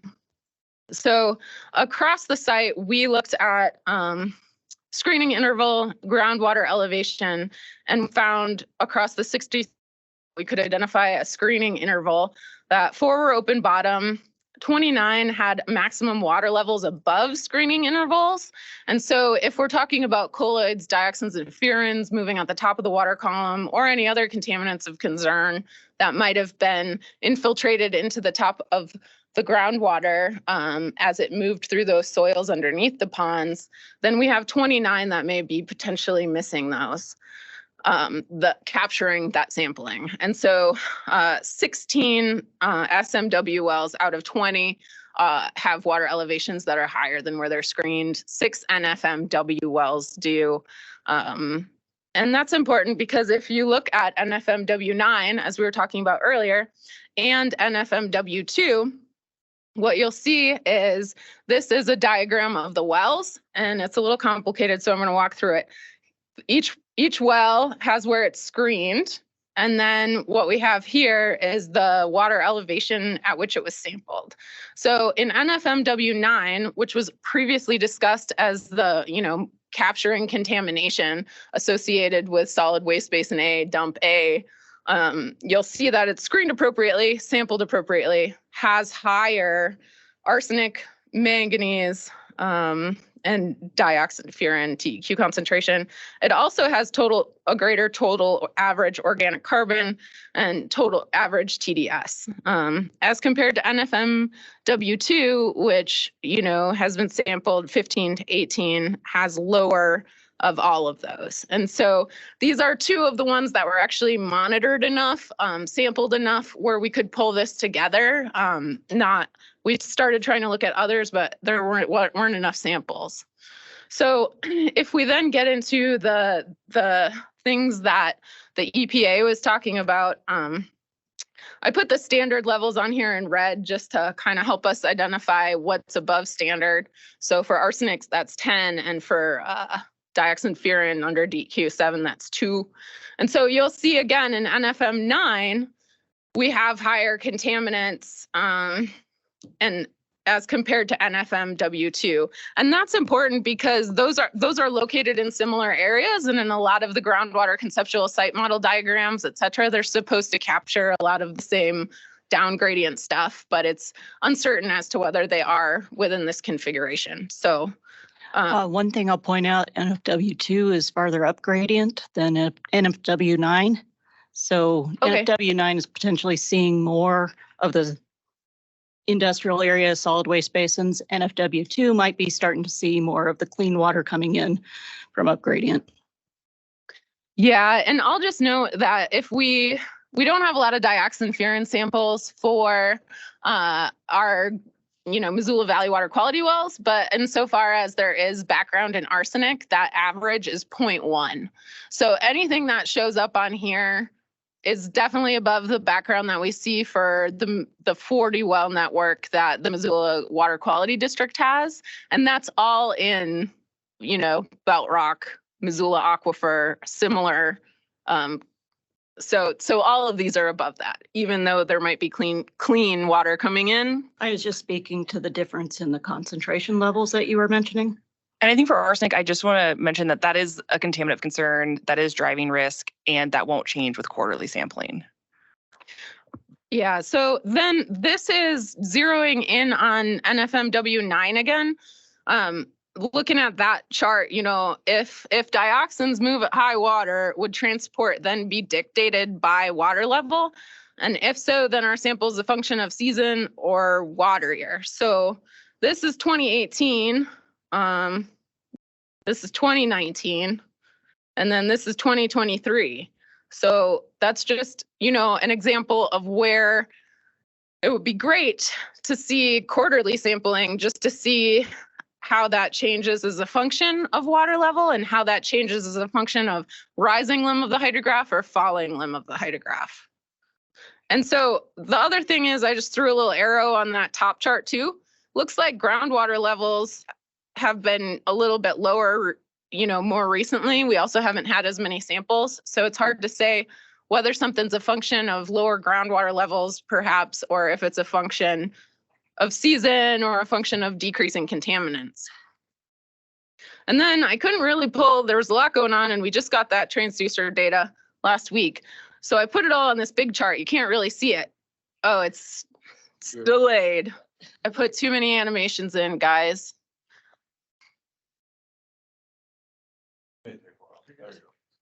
Okay, anyway, yeah, that top graph is a mess, but what I pulled out, and it's a snip because it's just hard to see everything, is this is a larger rain event across those wells with transducers at the end of February 2021. And so, you know, if we're missing that first quarter of the year, I think we could be missing potential contaminant transport through those ponds. The ponds filled up, you know, and so then a whole series of things happened. You know, there were infiltration basins, there were aeration basins, the clarifier came in, some of that was environmental regs, et cetera. But essentially, you know, there are strangeness, you know, things aren't moving like they are in soil out there on site. And so what if rain is a primary driver? What if the higher hydraulic head between, you know, rain and everything sitting on the ground and movement of that rain through the vadose zone is carrying more contaminants than elsewhere? We don't really know because we haven't sampled in that quarter. And then when it comes to statistics, you know, I know there's this whole section in the groundwater conceptual site model, but this is table 14.1, and I would like to see, I'd feel really strong if there was like a whole line of things going one way or the other. But you can see my little chicken scratch up at the top kind of saying, oh, well, we have lots of different things going on with the ions compared to the TDS, compared to the dissolved metals and the dioxins and furans. And I meant to organize this well by well ID, like alphabetically, like the other ones are. It was organized by signature change, but I couldn't get to that. But I can't really see a pattern in here with the up arrows and the down arrows. And you know, I think it'd be good to know or understand more about the statistics that were done, and you know how parsimonious of a fit it is, given the fact that, you know, the method that needed to be used just required 8 samples. And even within that, you still see some lingering things down here where there aren't enough samples to really do that. And as stated before, we have seasons and seasonality. We have different water years, and we have a lack of understanding of how those different quarters of water move into each other and compare to one another.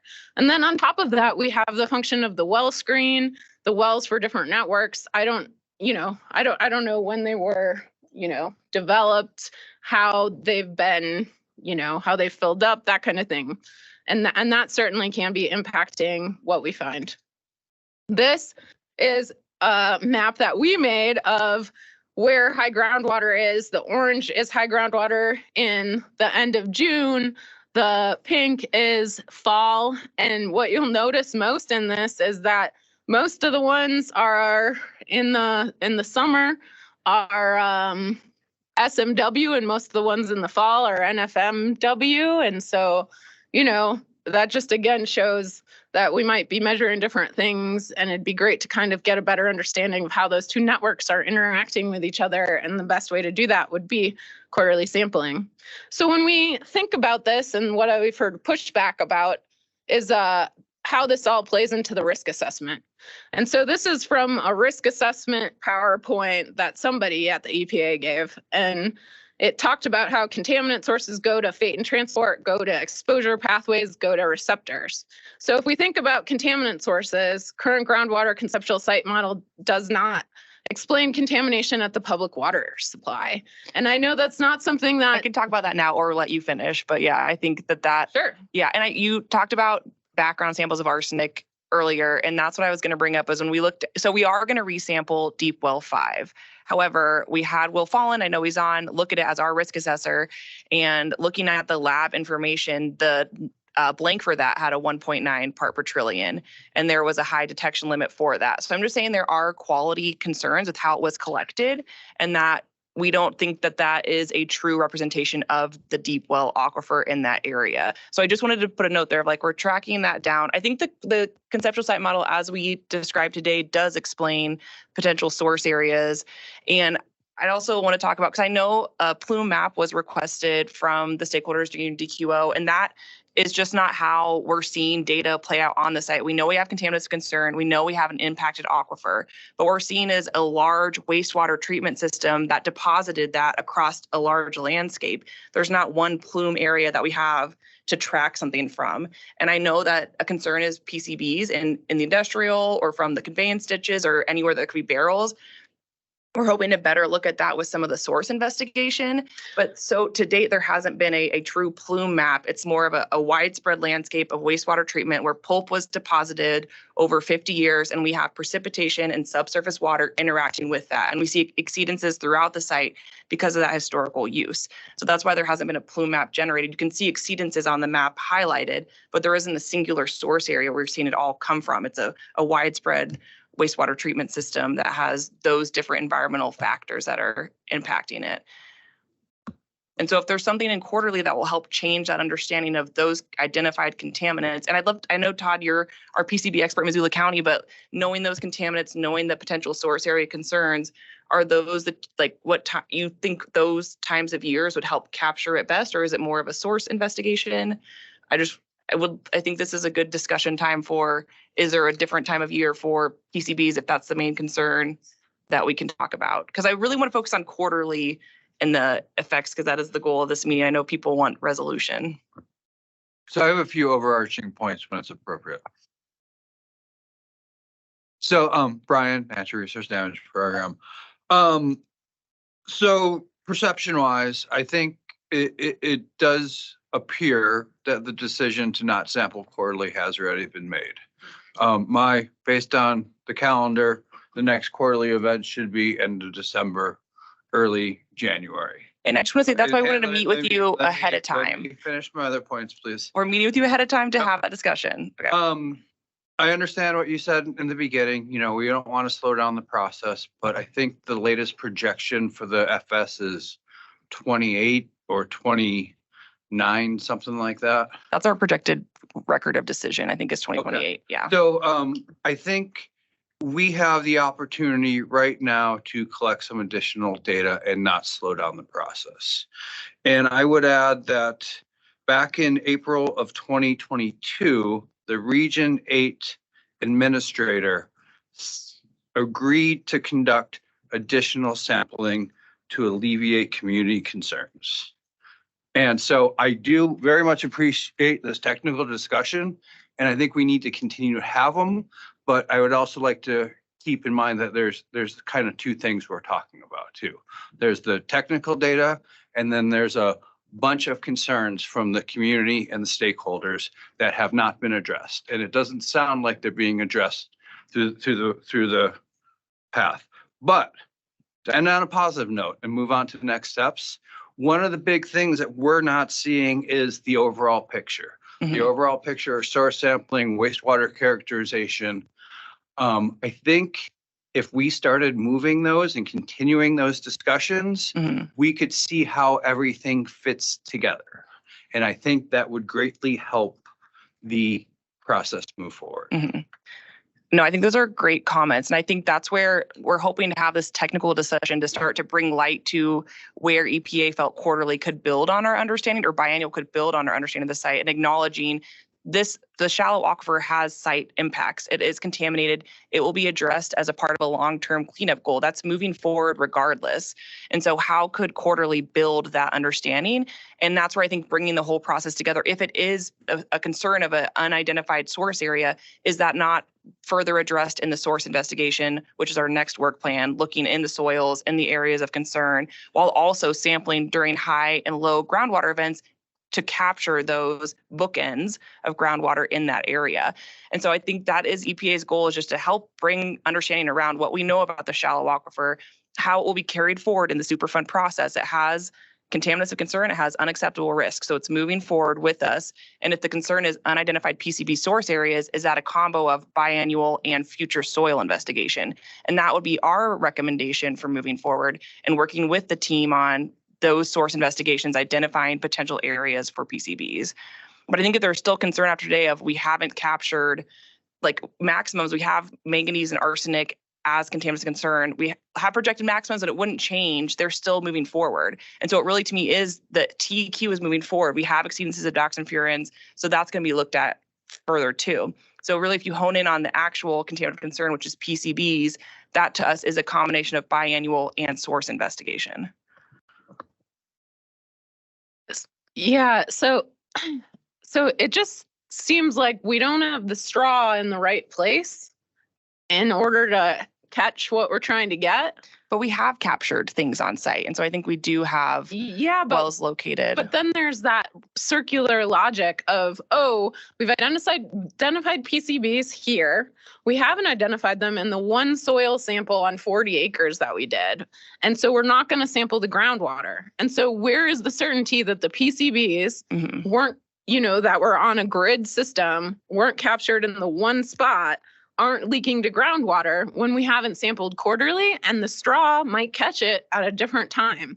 And the source area right now has been stated to be the dumps and the sledge ponds, and we're concerned that that is significantly missing numerous other areas that employees have talked about where black liquor has gone artesian from the deep aquifer in the industrial area. And groundwater on site is OU3, but it's all of the site. And we see a false, line in the sand between contamination in OU2 and where we're actually looking for it in OU3. And the industrial area is certainly contaminated. When I feel like it's site-wide groundwater is impacted. And so that is moving forward. That's something that anything where we have site process water impacts will go forward. And so there's no line in the sand between OU2 and OU3. Groundwater is considered site-wide and is in the OU3, I think, broken out, but it's looked at well by well. But I think I agree fully, and that is the concern that EPA has heard, that we've undercharacterized PCBs. We fully hear that, and that's why we're moving forward with source investigation, wastewater pathway, working with you all on that work plan for locations, taking into account former employee interviews, looking at the boneyard, looking at hydraulic spills in OU2, reassessing some of those areas, and also doing biannual groundwater. And that's where we just don't understand how those two other times a year that aren't low or high would further inform a PCB source area when we're looking for it in the soil and at high and low. Because I don't think we're always finding it in the soil, and we're not always finding it in the groundwater, and we're not always appropriately looking for it in the subsurface area. And we have a 1,000-acre site where it was deemed appropriate to move from 40 wells to 20 wells.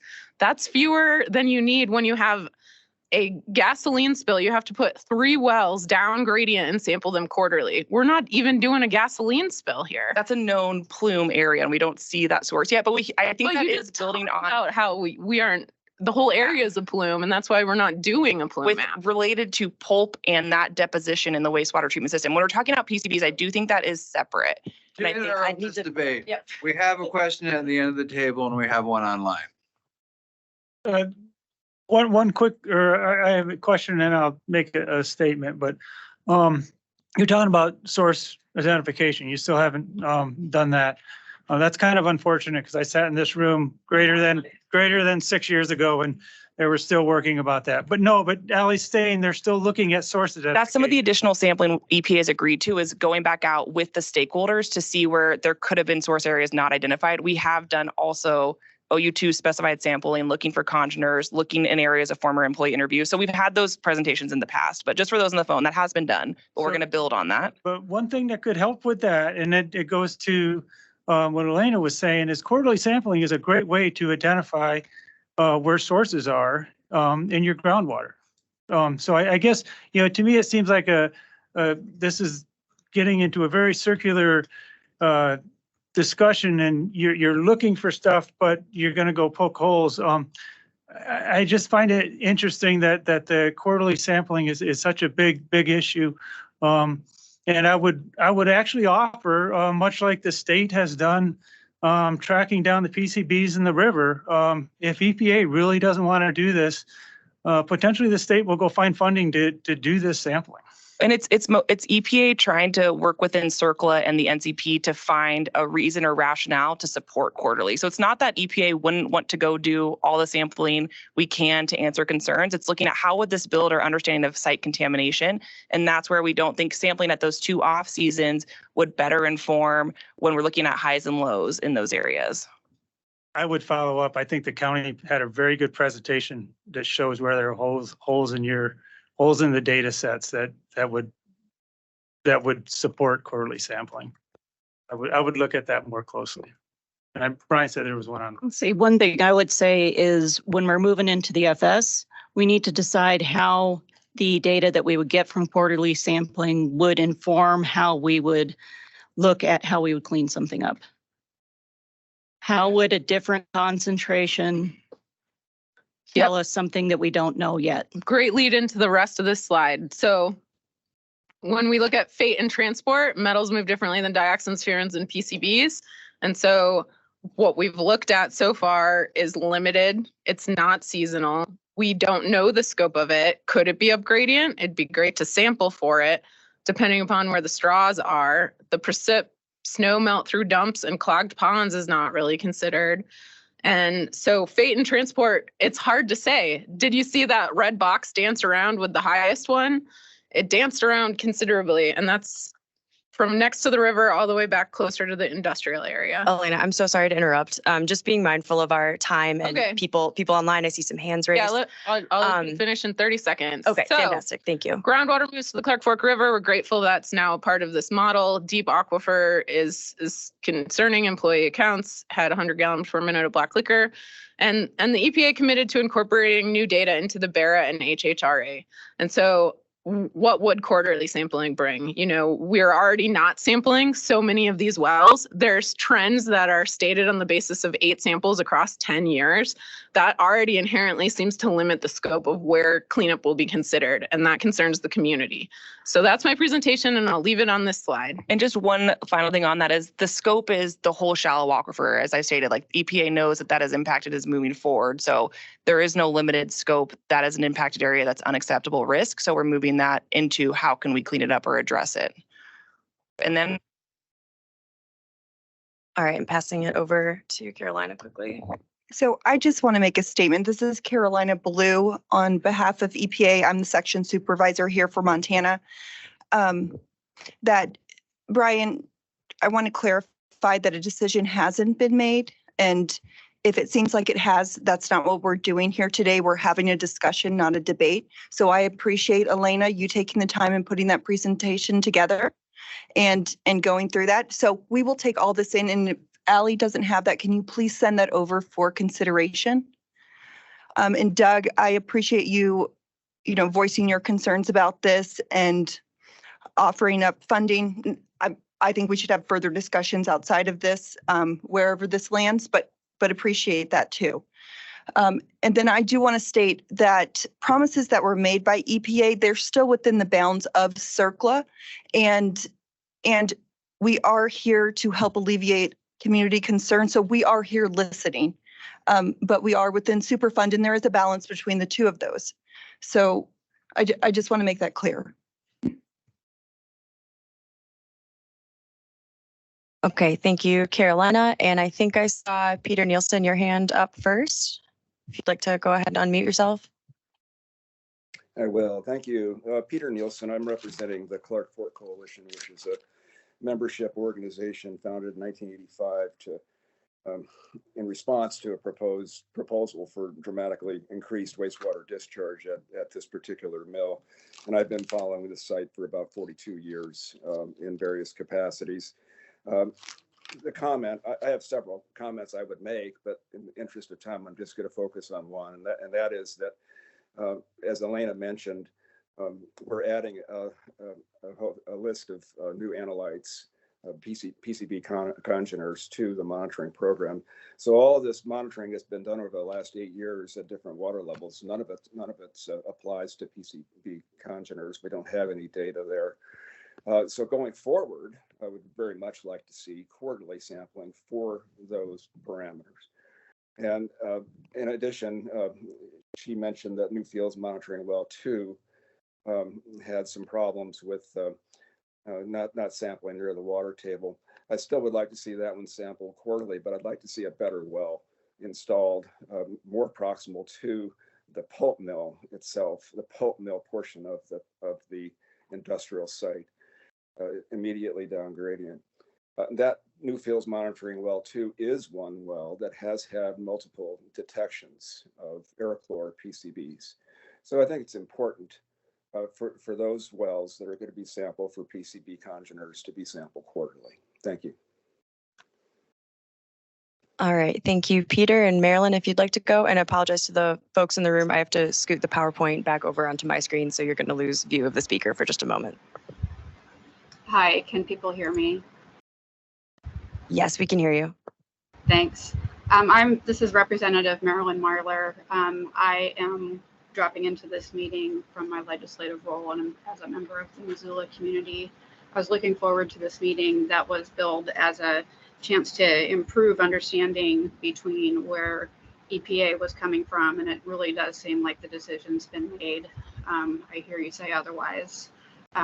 So trying to close the gap between what the EPA is saying and what the community is asking for. And unfortunately, I don't think that was really achieved today. It did seem like a debate, not a chance for discussion, not a chance for questions.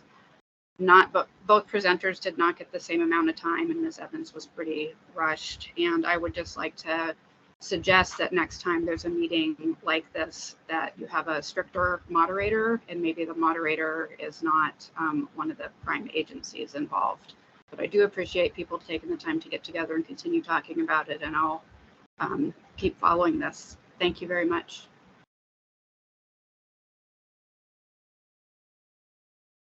Okay, thank you for that comment. Anybody else online like to share anything? Otherwise, we're going to move into next steps.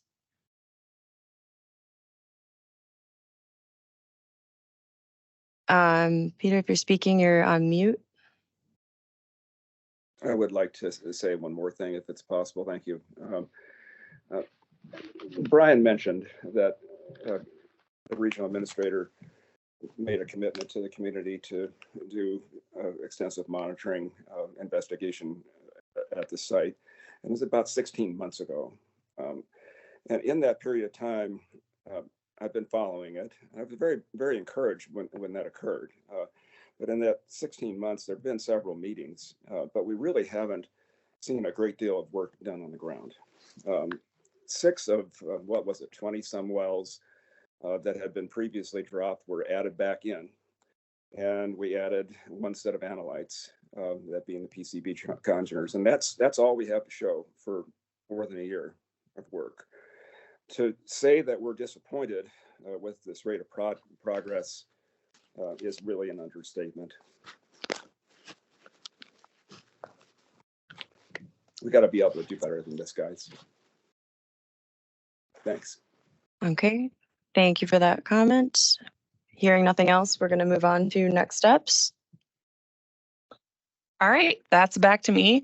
I'm just going to cover the work plan development process, which we've shared previously, and then some upcoming technical working group meetings.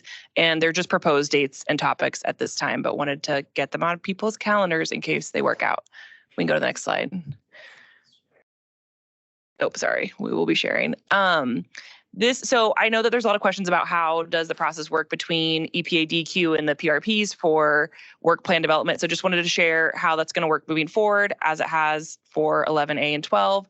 We direct PRPs to draft work plans. We submitted the stakeholder data quality objectives to the PRPs to provide additional sampling work plans on. And then once those are drafted, EPA and DQ will review and provide comments. The PRPs will revise those work plans, and EPA and DQ will ensure that our data quality objectives and overall objectives are met before sharing a draft final with the technical working group. We'll then meet with the technical working group to discuss the components of the work plan, and all of that is scheduled to begin ahead of data collection. So we're building out a larger schedule for the groundwater and additional source investigation, soil sampling, but wanted to have a couple meetings ahead of that because we knew we had disagreement on some of the rationale or reasons behind collecting data at different times of year or with methods. So you'll see on the next slide, we have additional meetings to discuss those discrepancies on what EPA envisions as supportable sampling to further the site understanding of contaminants and risks, and the different ways that we need to meet with the technical working group to come to a better understanding about that. And I think that's really great feedback on the meeting format. I think 2 hours is probably not long enough, and we'll have to provide more time. I think all the groups were kind of rushing to get slides ready for this, so we weren't able to share as much beforehand to have discussion on. But we're still working out the format for these meetings, as this is kind of a new process for the site to have. Oh, I was trying to move the slide on your side. Can we go to the next slide? Such involvement on our draft work plans. But Mackenzie, yeah, if you go to the last slide, it will show. I can say the next meeting we're looking at is we're going to have data back from the fall event. We'll have our first round of congener data from groundwater, and we're going to hopefully talk about passive sampling method and low flow grab sampling. Maybe that's too much to put in one meeting, but these are just my attempt at getting things on the calendar, and I'll share this with the group too, but I haven't shared it with my team or anyone, just trying to get things on the calendar so that we can start planning for. But end of January, we should have groundwater data. We can look at that data and also discuss one of the issues from previous meetings, which is the sampling method. And then in March, we should have a draft of the source investigation work plan. So we can share that ahead of time. We have planned at least a 2-week lead up of getting the source investigation work plan to the technical working group and then meeting to discuss that. And then addendum 12, the groundwater monitoring, which would include frequency and location of wells, and that would be at the end of March. And so I can get a schedule where you'll see when you'll get the work plans, technical working group, and then the meetings to ensure that we'll have that 2-week time to review and prepare. But these are tentative dates that we wanted to get on the calendar so that we can plan for moving forward. And then we're looking at getting out in the spring for the Clark Fork high flow groundwater sampling event and the source investigation. So we'll be doing well installation, groundwater sampling, and source investigation all this spring, if we can get these work plans finalized. And I know we're over time. That's all the slides that we have. So Allie, I would recommend sharing these dates outside of just this meeting, because there's a lot of people that couldn't make this meeting that I know would like to attend. I would also suggest the site is 2.5 hours from here, and the community is a lot closer to the site than Helena. Having meetings closer to the site would be beneficial and might encourage more participation. Yep, I think those are great ideas. And I just was responding to the request to include dates and times. I haven't run these by. So they're open to move, but I worked with Catherine to be like, when will we have work plans? How can we get 2 weeks? So I will definitely share these and then look for feedback on either that work for the group too. But just wanted to get them on for this meeting per that request. Appreciate it. Thank you very much. All right. I'm not seeing any additional hands or activity online and nothing in the chat. So without any further questions from here at the table, I think we can consider this meeting concluded and just look for follow-ups from Allie and myself and anybody else on the site. Thank you all for coming down and coming over. I know it's a pain to get into the EPA offices, so I appreciate everybody's time. Thank you so much.